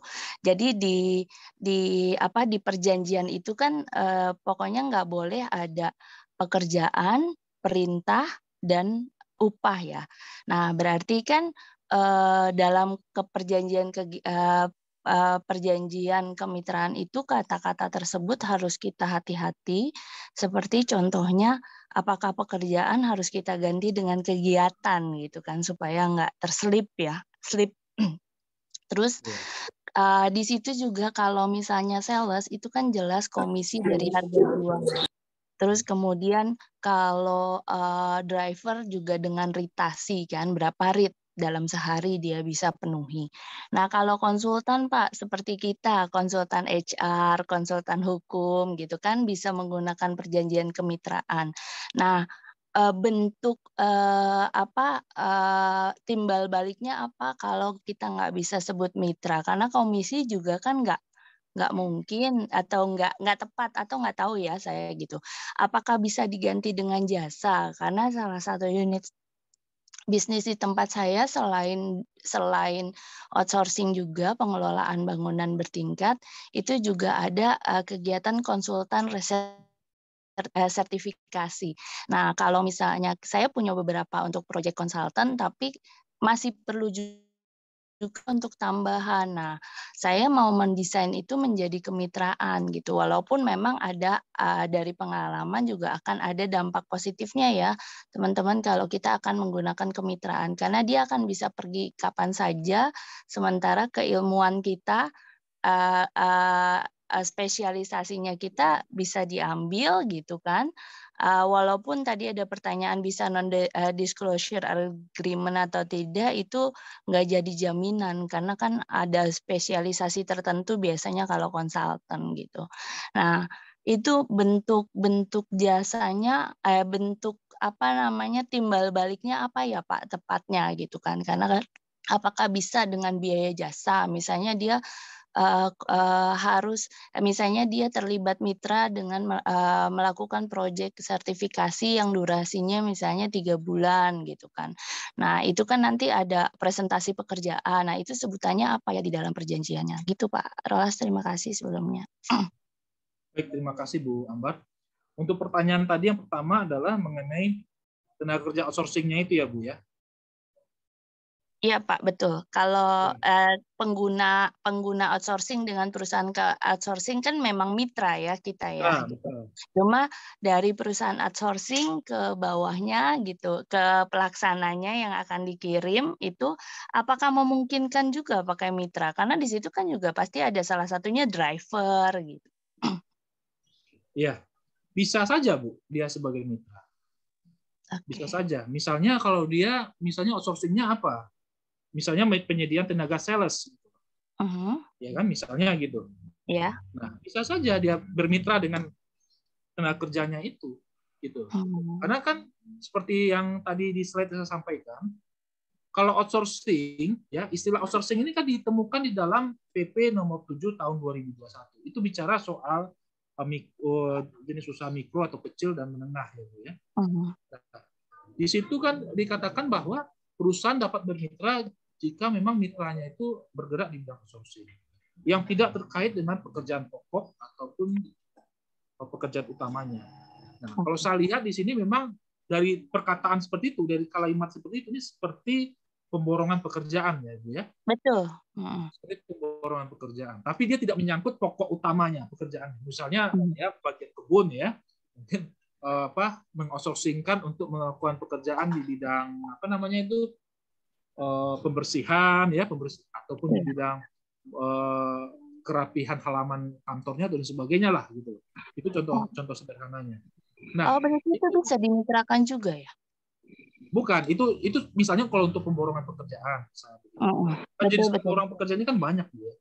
Iya. Nah, kalau misalnya saya contoh, misalnya untuk pemborongan pekerjaannya itu atau outsourcing itu adalah di bidang sales misalnya, penjualan. Itu bisa dijadikan mitra juga, Bu. Dengan apanya itu. Tapi kita harus hati-hati di situ. Hati-hatinya adalah bahwa harus ada perjanjian kemitraannya terlebih dahulu yang sudah dibuat. Nah, kalau misalnya sudah dibuat perjanjian kemitraannya, di situ dijelaskan bahwa kalau salesnya itu hanya mendapat komisi, yang komisinya mungkin setiap minggu berapa gitu dari setiap yang bisa dijual. Tapi kalau misalnya yang lain-lain sebagainya, kalaupun kita perhatikan untuk pemborongan pekerjaan misalnya, untuk pemborongan pekerjaan yang lain yang di luar dari sales, yang tidak terkait dengan pokok pekerjaan dari perusahaan pengguna outsourcing, itu lihat dulu seperti apa. Misalnya, kan sekarang ini banyak outsourcing yang mempekerjakan untuk cleaning service. Ya, misalnya kalau cleaning service itu agak susah itu Bu untuk dimitrakan itu. Gimana? Karena kalau cleaning service kalau dimitrakan itu kan dia nggak terikat jam kerja. Masa pagi-pagi dibersihin dia nggak datang gitu. Kalau nggak datang dia nggak ada sanksinya. Iya. Jadi misalnya untuk yang spesifik aja. Kalau driver bisa, terus pasti bisa itu. Dia dengan sistem rate dia bisa isi. Dari situlah dapat penghasilannya driver. Pengantaran barang atau pengantaran produk keluar daerah atau keluar kota. Jadi kan perusahaan kan jadi ringan ya. Perusahaan jadi ringan, tidak harus memikirkan upah yang kompetitif itu. Begitu Ibu. Lalu yang kedua, kalau konsultan itu sih jasa bisa saja Bu. Asalkan jangan sebutnya upah gitu. Jadi jasa masih memungkinkan ya Pak ya? Kalau saya seperti pengacara itu sering menyebutnya honor. Oh, honor juga bukan termasuk dengan istilah perjanjian kerja ya? Bukan. Honor itu beda, Bu. Honor itu diatur dalam undang-undang kami, Undangan Advokat, Undang-Undang 13 tahun 2003. Di situ disebut bahwa lawyer itu atau pengacara itu berhak atas honor. Nah, bukan upah. Honorarium. Oke. Kalau honorarium. Jadi kalau misalnya dia konsultan HRD ya bisa saja dia disebut dengan sistemnya jasa atau per project misalnya gitu loh. Iya, Per project misalnya dia melakukan project apa. Untuk melakukan project itu dia mendapatkan jasanya berapa rupiah gitu. Oh, oke. Jadi masih dimungkinkan ya. HRD kan banyak projectnya.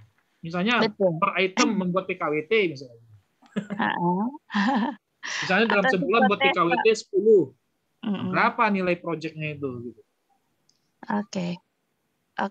Atau Jadi misalnya dia konsultasi, wajib hadir misalnya. Ada Wajib Mendes ya Pak. on call misalnya. Bisa datang nggak Pak? Atau Bu, Aha. ini kita konsultasi nih masalah HRD. aha, Pertemuannya jasanya berapa gitu. oke. Berarti biaya jasa itu nggak termasuk Biaya ke saja dalam. mungkin bisa Bu, biayanya disebut. Oh iya. Kopi bisa, Mhm. kopi Oke. gitu. Yes. Oke. Asalkan jangan Aku upah aja Bu. Kalau ada upah nanti malah dia nanti, wah ini saya diberikan upah nih. Gitu. upah atau gaji Itu pokoknya nggak hubungan boleh kerja ya. gitu. Kan unsur, salah satu unsur Bu. Oke. Salah satu unsur hubungan kerja kan upah. Iya betul. Adanya upah. Apalagi Ada statement perintah, ada pekerjaan juga nggak boleh ya. Harusnya ada kegiatan nanti. Jadi diganti lagi ya Iya. statementnya. Oke. Oke. Yes. Oke, sudah cukup. Terima Thank kasih you Bu Ambar, thank you Pak penjelasannya. Rolas. Ya. Next kita ke pertanyaan dari Pak Randy. Pak Randy silakan unmute. Halo Pak Randy.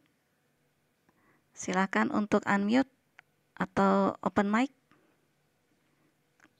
Kalau lagi nggak available mungkin Pak Hidayat dulu. Silakan Pak Hidayat. Iya, terima kasih Pak Rolas. Itu tadi saya ada tanya.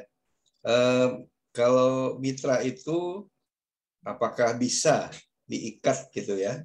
Misalnya untuk menjaga kerahasiaan, diikat dengan ya semacam NDA gitu Pak. Itu pertanyaannya.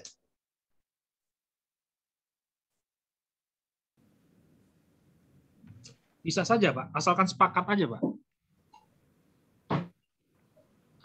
Kan bisa saja yang bagi pihak mitranya menolak, bisa saja. Tapi biasanya yang seperti itu malah nggak jadi. Tapi kan kalau etika bisnis, ya kita kan tentu kalau kita yang bermitra ini nggak perlulah bocor-bocor gitu loh. Kalau bicara soal rahasia dagang atau rahasia bisnis gitu.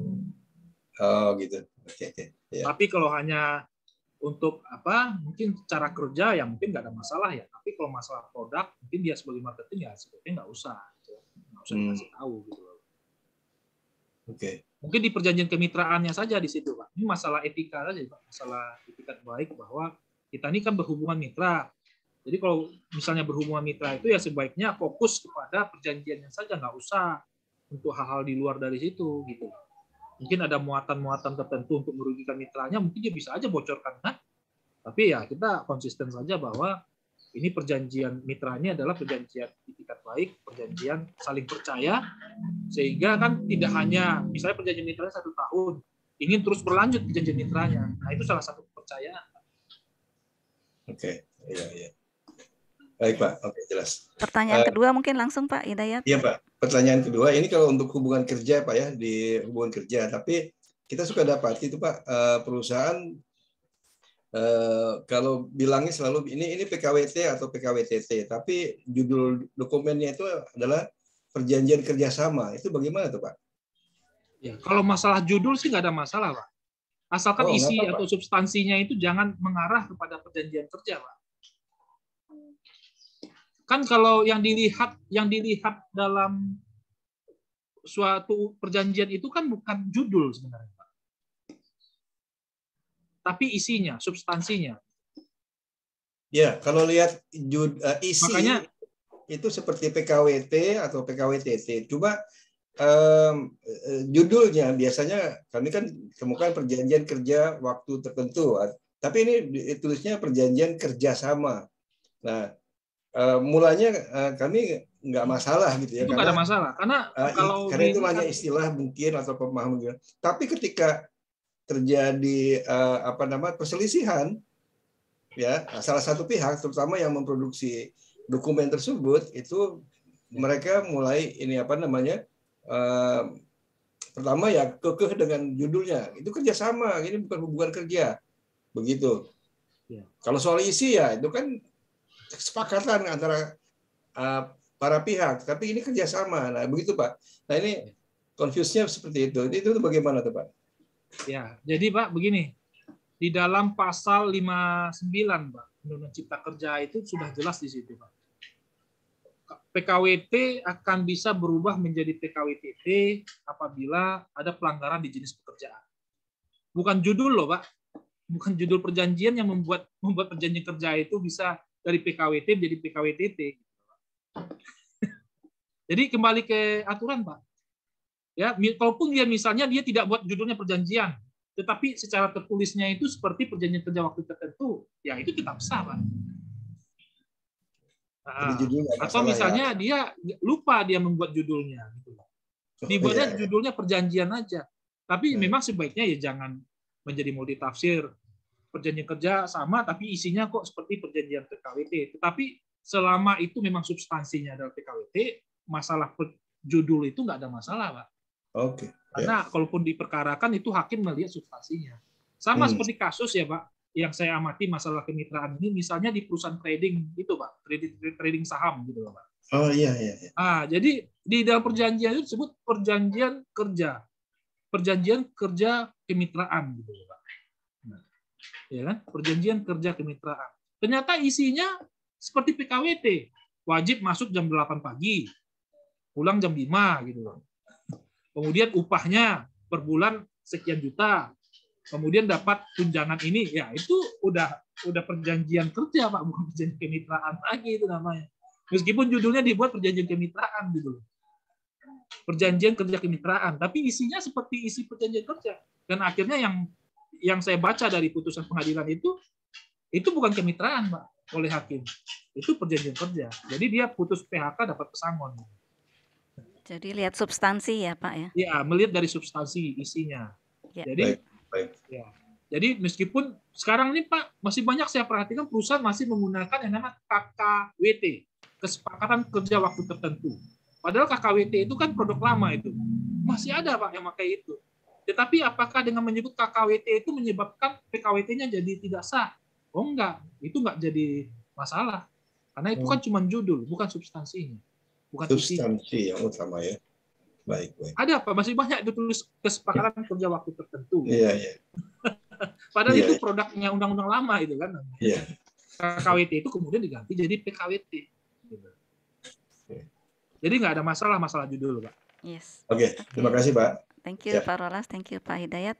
Sekarang pertanyaan dari Ibu Arini. Silakan Bu Arini untuk unmute.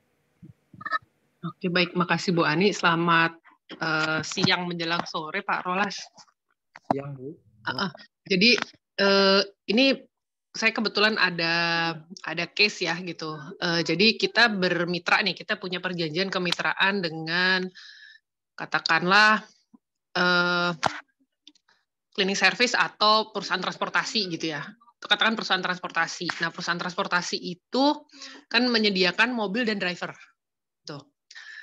Itu satu hari mungkin drivernya curhat nih sama kita, Bu, gaji saya kayaknya nggak nyampe UMR nih gitu.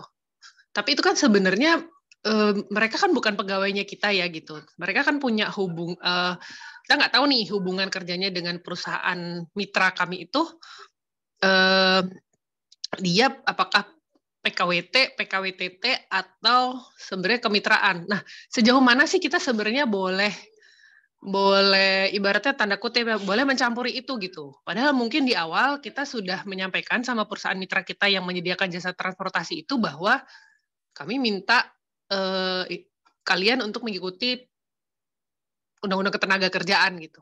Mungkin itu sih, Pak. Itu. Ya, baik Bu Arini.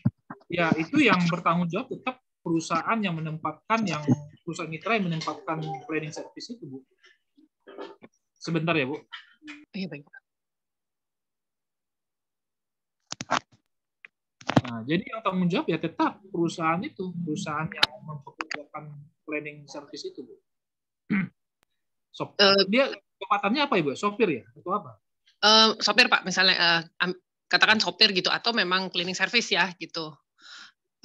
Jadi ini kebetulan kami bermitra dengan dua company yang berbeda gitu. Satu memang cleaning service, satu transport gitu. Bukan Alidaya ya, Bu? Nah, itu bedanya apa, Pak? Gitu, kemitraan dengan Alidaya ini bedanya apa sih, Pak, sebenarnya? Alidaya itu sebenarnya mitra juga sih. Kalau dalam undang-undang usaha kecil menengah itu atau PP 7 tahun 2001 itu disebut outsourcing ya. Itu tidak mitra sebenarnya. Tetapi itu pemborongan pekerjaan, Bu. Kalau kita lihat dari pengertian luar dari pekerjaan pokok ya, itu kayaknya itu pemborongan. Jadi kalau pemborongan pekerjaan dan kemitraan ini agak beda ya Pak ya berarti? Ya itu juga kemitraan juga bisa juga. Cuman kan yang membedakannya itu kan kalau mitra ini kan dia itu hanya berdasarkan perjanjian biasa saja, perjanjian mitra biasa saja, gitu. Oke. Sementara tapi kalau misalnya kalau di dalam Undang-Undang Cipta Kerja kalau outsourcing itu alidaya itu nggak harus PT dengan PT, Bu. Oh, I see. Ya. Kalau outsourcing harus PT dengan PT. Kalau kemitraan tadi seperti Bapak bilang boleh perorangan juga ya. Kalau misalnya outsourcing di dalam PP 7 tahun 2021 itu tidak wajib disebut di situ harus berbadan hukum. Oke. Nah, berarti kayak tadi Pak, kalau itu bagian perusahaan kecil itu nggak wajib dia harus berbadan hukum. Tapi dia tidak dia itu hanya pemborongan saja, pemborongan pekerjaan saja. Memang jadi bagaimana ya? Ada dua aturan peraturan pemerintah yang bicara soal outsourcing sebenarnya. Nah, ini yang satu bahasanya alidaya, tapi yang satu di dalam PP 7 tahun 2001 itu sebenarnya outsourcing gitu. Nah, jadi kalau di dalam PP 7 tahun 2001 itu outsourcingnya tidak disebutkan apakah PT atau tidak. Gitu. Tapi di dalam PP 35 itu wajib harus PT berbadan hukum. Oke. Nah, mau pilih yang mana ini kita? Gitu. Nah, kan misalnya kami kan mestinya ke company ya Pak, kalau harus nyediain mobil kan perorangan jarang tuh yang bisa gitu. Nah, ini mobil dan sopir. Nah, itu tapi misalnya drivernya mengeluh nih gitu karena misalnya upahnya tidak sesuai UMR gitu. Sebenarnya sejauh mana kita boleh ini atau kami gini aja, kami bilang aja sama perusahaan mitranya itu gitu. Kebijakan kita adalah Anda harus taat Undang-Undang Ketenagakerjaan. Kita tahu dia nggak taat, berarti kita bisa memutus kontraknya. Barangkali seperti itu yang ada kesepakatan di depan ya Pak, kalau kayak gitu. Jadi begini Bu, dari penelitian saya terhadap putusan-putusan pengadilan yang berhubungan dengan transportasi ini, itu kebanyakan individual, Bu, mitranya. Makanya ada kasus yang heboh yang tahun 2018 2019 itu kan ratusan itu driver itu yang PHI. Nyatanya juga tetap PHI nyatakan itu mitra driver. Kenapa? Karena ada perjanjian mitranya. Sistem pembayarannya itu berdasarkan RIT.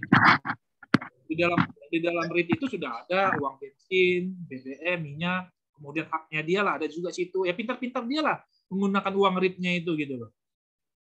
Oke, Pak Rolas, mungkin saya tambah dikit. Jadi berkaitan dengan pertanyaan Pak Ambar ya sama dengan Bu Ambar sama Bu Arini ya. Jadi kalau saya lihat pemaparan dari Pak Rolas, intinya kan kalau mitra ya itu punya suatu hubungan kemitraan ya, itu yang besarnya.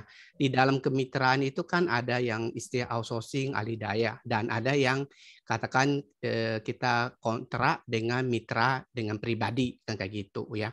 Nah, terkait dengan pertanyaan Ambar, jadi ini intinya kalau kita misalnya bermitra dengan outsourcing atau alidaya, intinya kita harus pastikan ya. Pastikan itu status kekaryawannya itu punya outsourcing. Jadi kalau dulu sih nggak begitu masalah. Sekarang kalau kita nggak pastikan status karyawan itu punya outsourcing atau alidaya, itu bahaya. Itu bisa jadi karyawan menjadi pemakai tenaga kerja itu. Jadi itu harus dipastikan waktu jalin kerjasama dengan mereka. Itu ya, itu yang kemarin kita pernah alami sekali. Terus berkaitan dengan pertanyaan Bu Arini, jadi gini, kita juga ada hadapi ya. Jadi kita menggunakan dua perusahaan, ya mungkin lebih tepatnya outsourcing ya. Jadi dia memang berbadan hukum ya. Setahu saya kan sekarang badan hukumnya harus PT ya. Kalau dulu masih bisa CV ya. Jadi kembali lagi dia nggak bayar itu namanya BPJS ya. Padahal waktu kita kontrak ya, kemitraan maksudnya sign kontrak dengan kemitraan dengan outsourcing itu udah jelas, kita udah bayar juga ya BPJS, baik yang kesehatan maupun yang yang ketenaga kerja. Jadi memang karyawan dari mereka dia komplain ke kita ya.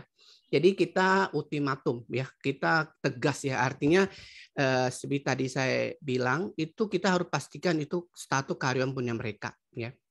Jadi kita ultimatum dia, kalau dia nggak daftarkan per bulan depan kita akan potong. Jadi kita udah kasih saran mau kalian daftarkan atau kita potong, kita akan suruh karyawan daftar sendiri ya. Nah, dengan ultimatum itu akhirnya mereka daftarkan ya. Jadi di sini saya mau sampaikan istilahnya kita masih punya katakanlah tanda petik ya, wewenang kita mau terlibat ya, kita kan mau benar sesuai aturan ya. Nah, jadi akhirnya bulan berikutnya mereka udah daftarkan gitu. Jadi itu kita kan mau komplain ya istilahnya kayak gitu. Jadi menurut saya memang kita harus terlibat supaya kita intinya jangan karena itu memang urusan ketenaga kerjaan kan mereka punya. Jadi jangan sampai akhirnya kan kerjanya nggak optimal gitu. Ya itu masukan saya.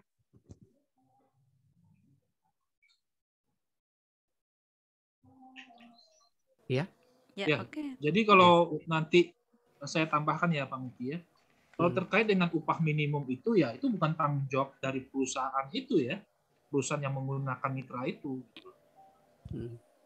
Kalau misalnya perusahaan mitranya juga nanti mempekerjakan yang pekerja misalnya ya.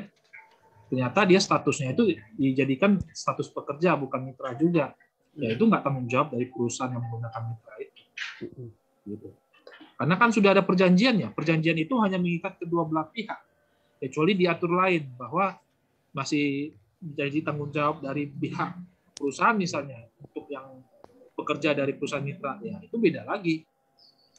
Tapi tetap dibuat dalam perjanjian kemitraannya dengan sebaik mungkin dan sebagus mungkin dan memproteksi perusahaan.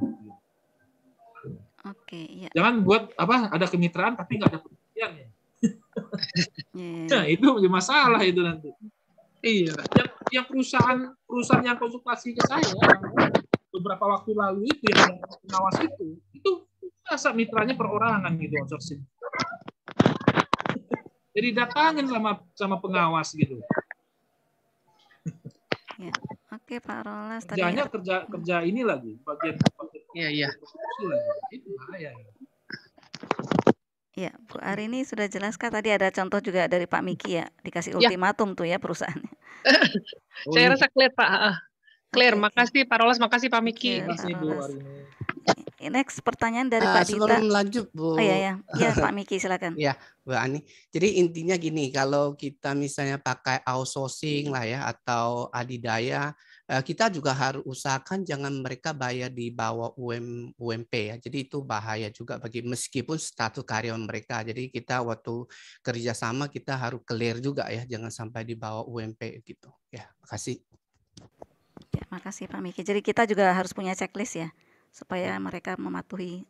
Kalau mau ya bermitra dengan outsourcing atau alidaya. Kalau misalnya tidak terbeban di masalah anggaran atau budget, cari saja perusahaan mitra. Kalau misalnya perusahaan mitranya itu adalah PT ya, cari perusahaan mitranya itu adalah perusahaan yang modal dasarnya itu tidak terlalu besar. Misalnya perusahaannya itu kecil. Kalau perusahaan kecil itu kalau berdasarkan PP 7 tahun 2021 kan yang modalnya 1M ya. Yang tidak termasuk kantor, ruko dan sebagainya. Dan yang masuk dengan skala mikro kecil mikro itu 1M, yang kecil itu yang maksimal 5M. Nah, itu kan kalau misalnya bermitra dengan perusahaan kecil dan mikro itu bisa tidak menggunakan UMP dia, tidak menggunakan upah minimum dia dalam merekrut pekerjanya karena perusahaannya kategorinya mikro dan kecil. Nah, bisa saja dicari seperti itu, perusahaan-perusahaan yang outsourcing atau perusahaan alidaya yang skalanya kecil ya. Dia cuma sewa kantor gitu loh. Dia nggak punya kantor, tapi memang dari modalnya masuk kategori perusahaan kecil atau perusahaan mikro. Nah, itu kan sesuai dengan Undang-Undang Cipta Kerja ya, PP 35 kan kalau perusahaan kecil dan mikro itu kan tidak berlaku upah minimum. Kalau pekerjaannya itu. Berdasarkan kesepakatan di situ. Nah, itu bisa jadi solusi juga kalau misalnya mau bermitra dengan perusahaan alidaya atau outsourcing yang anggarannya dari perusahaan kita terbatas. Ya, makasih Pak Rolas tipsnya. Silakan selanjutnya Pak Dita yang raise hand. Bisa di-unmute. Terima kasih Bu Suryani. Selamat sore Pak Rolas. Pak Rolas, itu Pak tadi Dita. kan ya siang. Tadi kalau yang kemitraan tadi tanpa batas waktu Pak ya, berapa tahun pun bisa ya. Maksudnya kita umpamanya ada driver nih. Jadi kalau kita kemitraan kita bisa tanpa batas waktu. Satu, yang keduanya, nah umpamanya si driver tadi minta kita untuk sebagai perantara untuk membayarkan BPJS tenaga kerjanya, itu gimana Pak? Boleh atau sebaiknya tidak usah? Ya. Kita ngambil dari seperti tadi kan ada ritasi dia ya. Dia punya ritasi di situ kan, kalau umpamanya yang saya tahu kalau umpamanya BPJS tenaga kerja dia kita potong sekitar 36.800 ya dengan dasar upah itu tadi. Itu gimana Pak Rolas? Ya, yang pertama Pak, yang maksud saya bahwa perjanjian mitra itu tidak ada batas, maksudnya adalah perjanjian itu bisa diperpanjang atau ini Pak. Maksudnya perjanjian itu wajib harus ada batas waktunya. Tetapi berapa kali batas waktunya itu terserah para pihak. Nah, sebaiknya memang dicantumkan dalam perjanjian mitranya itu misalnya 2 tahun, 3 tahun, atau 10 tahun. Ya, terserah para pihak untuk membuatnya. Cuman jangan di perjanjiannya tidak dicantumkan batas waktunya, tetap ada batas waktunya.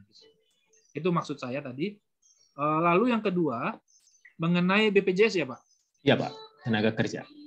Di Ya, situ kan ada jaminan kematian, jaminan kecelakaan, dan jaminan hari tua. Ada 3. Di kemitraan itu nggak ada Pak yang masuk BPJS Pak. Kalau mereka, ya memang nggak. Tapi driver yang sistem kemitraan itu kan dia tadi yang di slide saya sampaikan kan sistemnya ritase kebanyakan, sistem RIT ya. Nah kalau masalah jaminan BPJS itu tanggung jawab pribadi itu Pak. Bisa menggunakan BPJS mandiri itu. Ya, memang mereka bersedia untuk kita lakukan pemotongan dari ritasi dia ya. Apakah kita sebaiknya kita melakukan atau tidak Pak? Kalau saran saya nggak usah Pak, jangan Pak. Jangan. Sebaiknya kalaupun mereka punya jaminan seperti itu, sebaiknya mereka mengusahakan diri saja, mengusahakan secara pribadi saja Pak. Jadi company tidak usah terlibat ya Pak ya? Nggak usah terlibat di situ. Yang penting kan hak-haknya dalam ritase, RIT itu kan sudah ada di situ. Ya betul, di situ sudah ada. Karena nanti tiba-tiba Bapak perusahaannya berselisih nanti gara-gara BPJS itu. Jangan buka celah di situ Pak. Oh gitu Pak. Oke, Pak Rolas. Terima kasih Pak. Jangan, kalaupun nanti ada disarankan saja untuk mengusahakan sendiri saja Pak. Atau melalui asuransi ya, sarankanlah pakai asuransi gitu. Atau BPJS Mandiri, pakai BPJS Mandiri. Gitu. Kalau BPJS Mandiri kan cuma kesehatan aja kan ya. Iya. Tapi kalau misalnya jaminan hari tua ya pakai asuransi lah, ya. Asuransi kan banyak itu yang menawarkan produk-produk yang seperti itu. Untuk membedakan dengan ketenaga kerjaan ya, kita nggak terlibat ya. Iya betul. Mungkin Pak Rolas untuk Pak Dita mungkin saya mau tambah dikit ya. Jadi memang kita harus tetap bedakan antara BPJS Kesehatan dan BPJS Tenaga Kerja ya. Jadi BPJS Kesehatan apalagi itu istilahnya mitra ya, berarti jelas bukan karyawan kita ya. Mereka kalau memang mau BPJS Kesehatan ya daftar mandiri aja ya. Terus kalau untuk BPJS Tenaga Kerja itu harus hati-hati ya. Sekali kita daftar itu berarti karyawan kita. Karena kalau BPJS Tenaga Kerja itu harus terdaftar baru kita bisa daftar ya. Biasanya untuk magang atau untuk harian ya yang kerja sebentar biasanya memang boleh daftar cuma 2 ya. Jadi boleh daftar untuk kematian dan kecelakaan itu biasanya kan paling rawan. Biasanya memang disarankan daftar itu. Jadi mereka boleh daftar pribadi itu. Ya. Jadi kalau selama status bukan karyawan kita, lebih bagus kita nggak urus BPJS tenaga kerja. Apalagi kalau kesehatan kan mereka bisa daftar mandiri. Jadi beda ya. Jadi kalau mandiri memang khusus untuk kesehatan. Kalau untuk tenaga kerja itu beda. Dia cuma kalau PT berarti 44 wajib. Kalau kita atas nama pribadi itu boleh daftar 2 aja. Atau khusus untuk misalnya magang ya. Atau kayak sekarang kita lagi isu kemitraan berarti mungkin karena dia status bukan karyawan berarti bisa ke 2 item itu. Yuk, kasih. Terima kasih Pak Miki. Terima kasih Pak Rolas. Next pertanyaan Pak Randy, apakah Pak Randy available? Silakan. Iya. Maaf ya tadi ke apa. Oke, saya mau nanya. Ini tadi kan saya juga mendengarkan bahwa ketika kita pakai outsourcing nih, kita perjanjian dari outsourcing itu kan pasti kan UMK setempat lah istilah kasarnya. Tetapi ternyata ketika karyawan tersebut itu yang UMK tersebut yang outsourcing kita tersebut itu memprotes kok yang BPJS-nya nggak UMK dan lain-lainnya. Nah itu dari pihak kita sendiri apakah bisa kena atau enggak gitu secara hukum. Karena kan secara tertulis kan gajinya dari segi gaji itu UMK, tapi kan dilaporkan di BPJS harusnya UMK dong gitu. Tapi ternyata setelah ada beberapa yang memprotes bahwa ini dilaporkan untuk BPJS TK-nya itu tidak UMK, itu yang pertama. Lalu yang kedua itu dari pihak outsourcing itu malah memilih menyuruh ada outsourcing tadi outsourcing B itu malahan menyuruh kita mendaftarkan karyawan tersebut dengan cara BPU, bukan penerima upah, istilahnya borongan. Itu apakah dari perusahaan boleh nggak mendaftarkan kayak gitu? Ya, saya jawab ya Pak Randy ya. Sebenarnya dengan perusahaan outsourcing atau perusahaan alidaya yang bekerja sama dengan perusahaan pengguna alidaya atau outsourcing itu, tentu kan ada perjanjiannya di situ. Ya. Yang pastinya kalau outsourcing atau alidaya itu kan terkait dengan perjanjian melakukan pekerjaan tertentu. Apakah dia borongan ataukah dia menyediakan tenaga kerja. Nah, kalau hubungan hukumnya pastinya adalah pekerja outsourcing atau pekerja alidaya itu terikat dengan perusahaan alidaya atau outsourcingnya itu. Nah, sekarang pertanyaannya kan masalah upahnya itu bagaimana menyikapinya. Nah, sebenarnya kan dari perusahaan pengguna alidaya atau outsourcing kan sudah disepakati berapa anggaran untuk itu kan. Ya seharusnya perusahaan alidaya atau perusahaan outsourcing itu yang harus mengatur keuangannya supaya jangan sampai kena di bawah upah minimum dalam mengupah pekerjanya itu. Atau kalau misalnya kategori perusahaannya adalah kategori perusahaan mikro atau kecil, itu tidak berlaku upah minimum. Kalau ternyata perusahaan outsourcing atau alidaya itu adalah perusahaan yang masuk kategori perusahaan mikro atau kecil. Tapi kan itu perlu penyerahan data-data dan dokumen. Makanya kan sebelum adanya perjanjian, perusahaan pengguna alidaya dan perusahaan alidaya itu sebenarnya ya wajib harus terbuka dengan kondisi perusahaannya. Kondisi perusahaannya bagaimana? Di perusahaan kecil atau perusahaan menengah? Kalau perusahaan menengah ya wajib dia harus memberikan upah minimum kepada pekerja outsourcing itu. Nah, makanya harus ditentukan berapa anggarannya, berapa budgetnya dalam perjanjian itu, karena perusahaan pengguna alidaya atau perusahaan outsourcing itu dia tidak ada sangkut pautnya loh dengan hak pekerja outsourcing itu.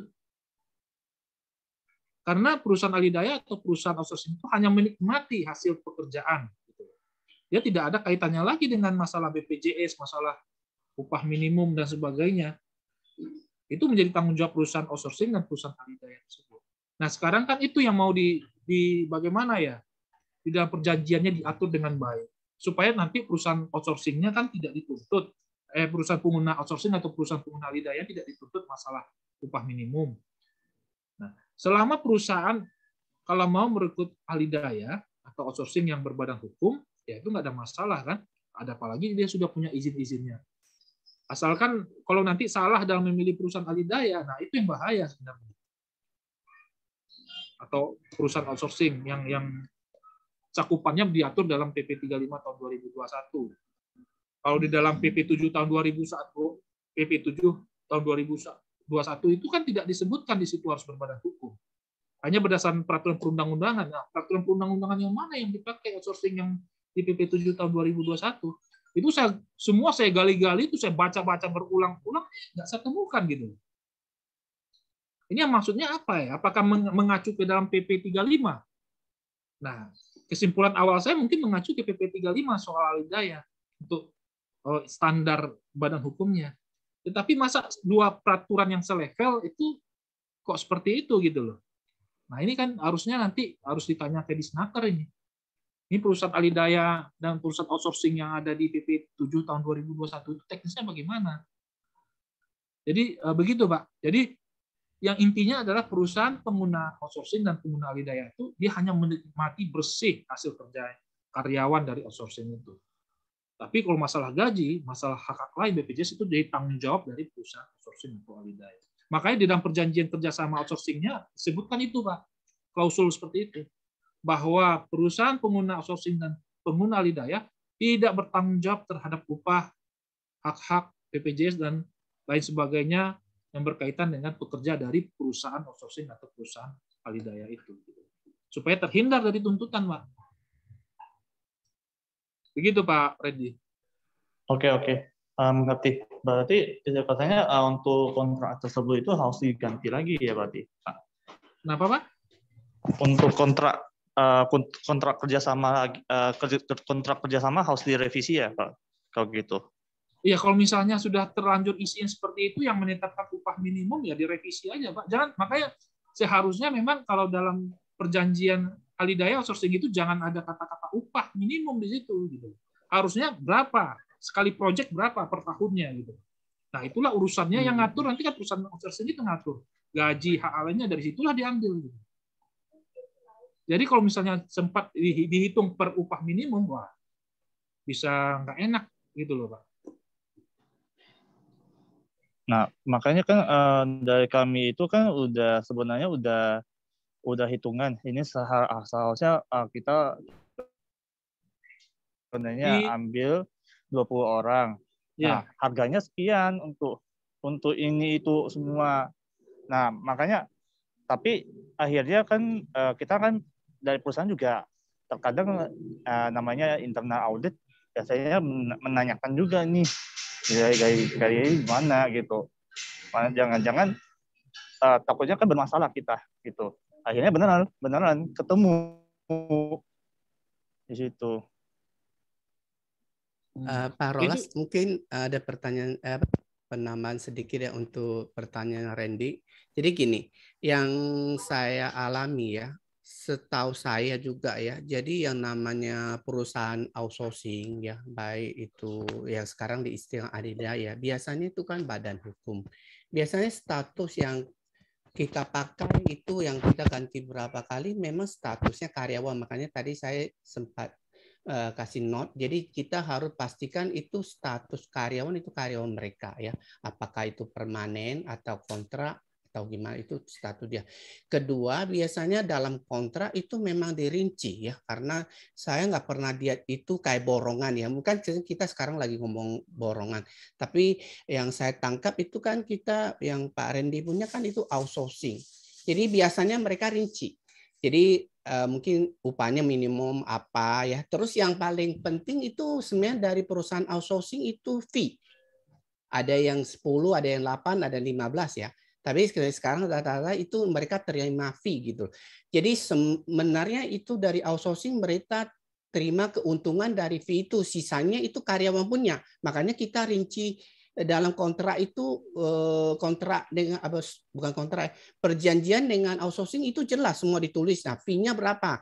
Yang sering yang saya alami atau saya dengar itu mereka suka potong kalau lembur banyak. Jadi outsourcing mau main curang lah ke karyawan itu, dia dipotong. Kalau misalnya dia OT-nya atau lemburnya mencapai sekian, dia ada potongan. Sebenarnya kita udah berapa kali kasih tahu ya. Ya itulah, itu teknis mereka ya. Cuma itu kita cuma bisa bantu karyawan mereka yang kerja di tempat kita sebagai pengguna, itu kita cuma himbau gitu, jangan dipotong.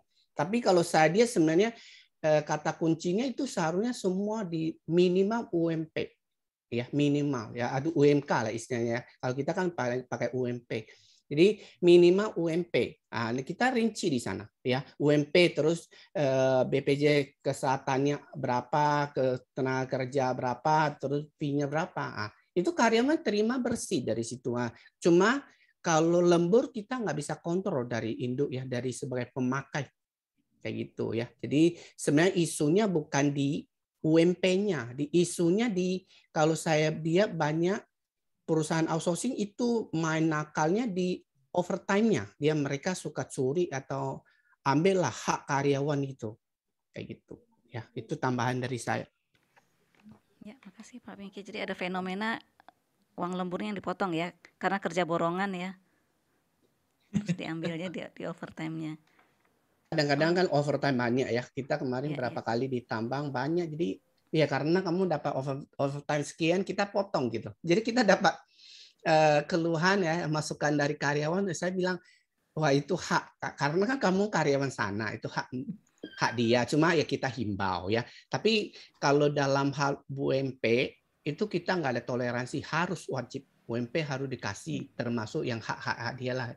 Misalnya apa, itu memang wajib. Tapi kalau ke lembur kadang-kadang kita agak kewalahan, tapi tetap kita himbau gitu. Oke, ya Pak Randy, mungkin pertanyaan kedua ya Pak Randy ya. Tadi ya, karyawannya dari outsource, perusahaan outsource menyuruh kita untuk daftarin karyawannya ke BPJS ya. Nggak bisa, Bu. Itu nggak bisa. Nanti jadi status karyawan pengguna outsourcing lah. Ya. Tadi juga ya sudah dibahas. Jadi memang harus dengan di mana dia itu mengikat hubungan kerjanya. Outsourcingnya itu di situ, bukan dari penggunanya. Itu udah tanggung jawab dari perusahaan pengguna perusahaan yang outsourcing dengan alidayanya, bukan pengguna alidayanya. Jadi memang banyak di lapangan terjadi yang seperti yang dibilang Pak Miki itu memang. Banyak itu ya. Ya Pak Miki ya, banyak. Saya juga banyak mendengar juga itu. Iya, memang banyak. Karena itu saya dari beberapa industri terjadi selalu di situ. Kalau biasanya perusahaan outsourcing nggak masalah. Karena tuh yang kita pengguna yang bayar kan. Oke, misalnya BPJ bisnisnya ini misalnya JK-nya berapa, JKK-nya berapa, itu memang kita yang bayar juga kok dari pengguna. Jadi biasanya mereka perusahaan outsourcing nggak ada isu masalah UMP. Kalau masalah bayar lebih tinggi lah, contoh level misalnya leader kan kita bayar lebih tinggi, mereka nggak ada isu di situ. Mereka kan dapat itu murni dari istilah mereka itu manajemen fee ya. Jadi berapa persen ya, itu kita udah dalam kontrak ya. Jadi saya nggak pernah dapat ada isu tentang bayar gajinya ya atau upahnya lah ya, upahnya terus jam sosteknya juga dulu jam sostek kan atau BPJ mereka nggak pernah isu. Cuma yang kemarin ada satu mungkin mereka mau hemat kan, kalau sakit apa mereka ya tetap kasih tapi repot kan di site itu kadang-kadang kasih obatnya juga gimana, jadi mereka komplain gitu loh. Tapi yang selama berapa perusahaan yang kita alami itu nggak pernah ada isu itu. Isu yang paling krusial yaitu selalu upah dipotong. Kalau upahnya dikit, potongnya dikit. Upah makin besar, potongnya makin besar itu. Karena kasihan juga kita sama karyawannya. Cuman kan begini Pak Miki, kadang kan kalau perusahaan pengguna outsourcing atau alidaya itu punyanya budgetnya terbatas juga. Jadi ya akhirnya yang memang kasihan dari pekerja outsourcingnya memang. Iya. Jadi makanya kan mainnya di manajemen fee. Mereka kan penghasilan kan dari manajemen fee. Makanya saya bilang dulu agak tinggi. Sekarang kan malah ada yang pasang target sekitar 8%. Rata sekarang bersaing ya. Mereka 10 persaingan ya 10%. Jadi kadang memang biaya mereka juga banyak lah. Tapi kalau misalnya banyak sih biasanya mereka sih oke sih, cuma dulu ya itu dulu ada yang sampai 15%. Nah sekarang mungkin agak turun juga manajemen fee-nya mereka. Jadi kalau perusahaan outsource meminta kita mendaftarkan karyawan mereka bukan penerima upah pun jangan mau ya, kan itu urusan mereka Kalau ya. menurut saya itu nggak bisa. Kalau kita daftar itu jadi Ya karyawan kita kita. tolak lah. Oh iya, Nggak jadi mungkin. karyawan Makanya saya catat dari awal saya namanya. bilang harus garis bawahi itu jangan sampai jadi karyawan kita. Jadi ada perusahaan outsourcing. Jangan kita yang beresiko ya. Ya nanti kalau dilaporin atau kasusnya di blow, itu status di outsourcing nggak jelas, berarti itu mau tak mau pengguna menjadi harus angkat dia sebagai karyawan. Ya, makanya itu harus jelas itu aturannya. Meskipun kita kasihan ya, tapi harus tadi ya Pak Miki ada contoh kasih ultimatum ya. Iya harus kayak gitu. Kalau enggak ya kan biasanya kita minimal 2 kayak terakhir ini kita decide juga kita 2 ya. Kalau kamu nggak mau habis ini saya nggak mau pakai lagi. Jadi mereka mau tak mau ikut karena memang tanda petik penghasilan mereka kan seharusnya dari manajemen fee itu, bukan dari yang aneh-aneh tambah bukan lagi yang dari potongan itu ya. Iya, kita paling kasihan potongan lembur terusan setiap berapa outsourcing saya pakai selalu ada isu itu, tapi mereka bilang enggak. Tapi kita nggak ada bukti kan, kita kan cuma bayar ke mereka gitu. Udah dapat laporan lembur sekian kita bayar gitu. Oke, ya Pak Randy apakah sudah terjawab? Ya, kalau gitu kita beralih ke pertanyaan lain dari Pak Rio. Pertanyaannya begini, Pak Rolas. Perjanjian kemitraan apakah bisa dilakukan dengan pekerjaan bantuan seperti tenaga bongkar muat? Mungkin Pak Rio mau tambahkan, bisa unmute silakan. Ya, sementara ini dulu Pak Rolas silakan. Ya, jadi dari pengamatan saya, Pak Rio, sebelum saya menyampaikan materi ini kan Pak, saya betul-betul melakukan penelitian dengan putusan-putusan pengadilan. Jadi untuk bongkar muat saya belum temukan putusannya. Jadi saya belum bisa mengatakan apakah bisa itu dimitrakan atau tidak. Tetapi begini Pak, selama dia itu ada perjanjian mitranya, dan di perjanjian mitranya itu dia tidak wajib hadir ya di kantor, di perusahaan, kemudian juga fee-nya itu atau gajinya tidak disebut upah. Ya, selama tidak memenuhi adanya unsur upah, pekerjaan dan juga perintah, ya itu bisa saja menjadi mitra.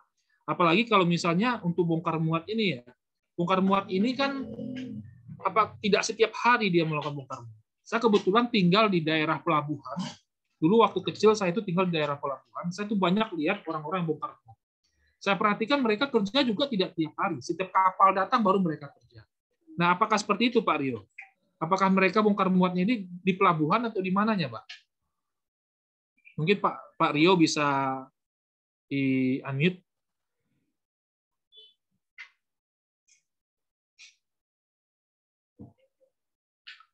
Bu Suryani itu di-mute juga. Oh ya.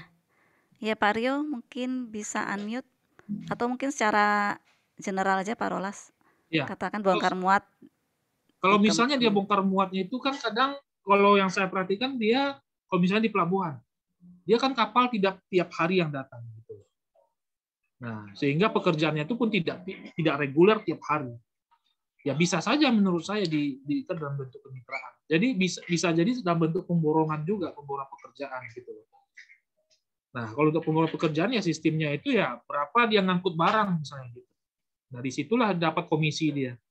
Misalnya dia ngangkut barang, misalnya bawa beras. Nah, dari beras itu berapa persen dia dapat?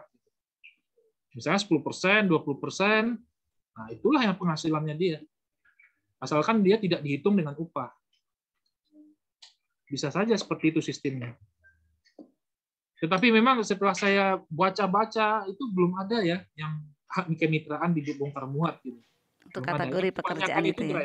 Driver, marketing, kemudian profesi ya dokter itu ada, sales, nah itu juga ada. Tapi yang lain-lain saya belum saya temukan.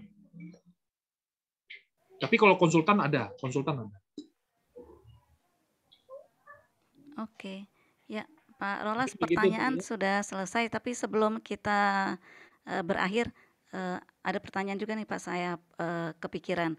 Kalau misalnya kemitraan sales gitu ya Pak, marketing atau misalnya asuransi, dia sudah ambil premi dari customer, terus dia menghilang gitu ya, melakukan tidak lari dari tanggung jawab atau penipuan gitu. Sejauh mana bisa diatur di agreement kemitraan tuh Pak? Pengawasannya juga gimana? Katanya kan tadi untuk menghindari itu bukan perjanjian kerja, jangan ada instruksi gitu ya. Namun Ya, perlu jadi memang pengawasan. perjanjian kemitraan ini kan saling menguntungkan, saling untung-untungan. Artinya kalau misalnya komisinya tidak kalau misalnya preminya itu tidak dibayarkan, makanya sebaiknya diatur di dalam perjanjian kemitraannya kalau premi itu kalau bisa langsung dibayarkan oleh si anggotanya itu. Jangan dititipkan gitu loh, Bu. Karena itu sangat berisiko sekali. Nah, nanti kan dari premi yang disetor itu kan perusahaan bisa buka datanya. Oh, dia dapatnya sekian. Nah, komisinya barulah diberikan di situ. Kebetulan saya kan pernah jadi agen asuransi juga. Ya. Jadi jangan lagi pegang cash ya. Perjuangan dulu kan. walaupun nggak dapat itu ya, nggak dapat nasabah, tapi saya kan belajar juga di situ. Pengalamannya dapat ya. Dapat.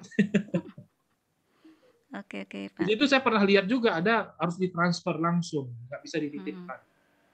Jangan cash ya. Ya, langsung ditransfer oleh anggotanya. Nah, mungkin kadang-kadang kan yang nasabahnya ini kan tidak tahu cara mentransfer, ya udah ditemanin aja. Saya dulu kan juga menjadi peserta asuransi, itu agent saya malah terus kawal saya sampai ke ATM supaya langsung ditransfer. Di ATM udah bayar, lalu struknya itu saya kasih ke agentnya itu. Memastikan transaksi terjadi. Ini agentnya nih, udah saya bayar nih. Gitu. Oke. Yes, gitu, Pak Rolas. Makasih nih penjelasannya komprehensif banget. Teman-teman, Bapak Ibu sekalian, apakah masih ada pertanyaan ke Pak Rolas? Tadi Pak Rolas bilang nggak usah masalah kemitraan juga boleh kok. Boleh ditanyain masalah berhubungan dengan hubungan industrial yang umum juga oke. Tapi sepertinya nggak ada lagi Pak Rolas. Mungkin kita bisa close dulu acara. Yang ada di sini ya Pak Miki, dulu pernah meminta ke saya perjanjian kemitraan itu siapa ya Pak Miki ya? Ada nggak ikut hari ini? Bu siapa ya? Ada sih. Ibu siapa ya? Bu Rinti. Lupa ya? Bu Rinti. Tapi Ibu Rinti nggak ada ya? Dia nggak ikut. Mungkin nanti bisa saya share ke dia itu. Ya, terima kasih Pak Rolas.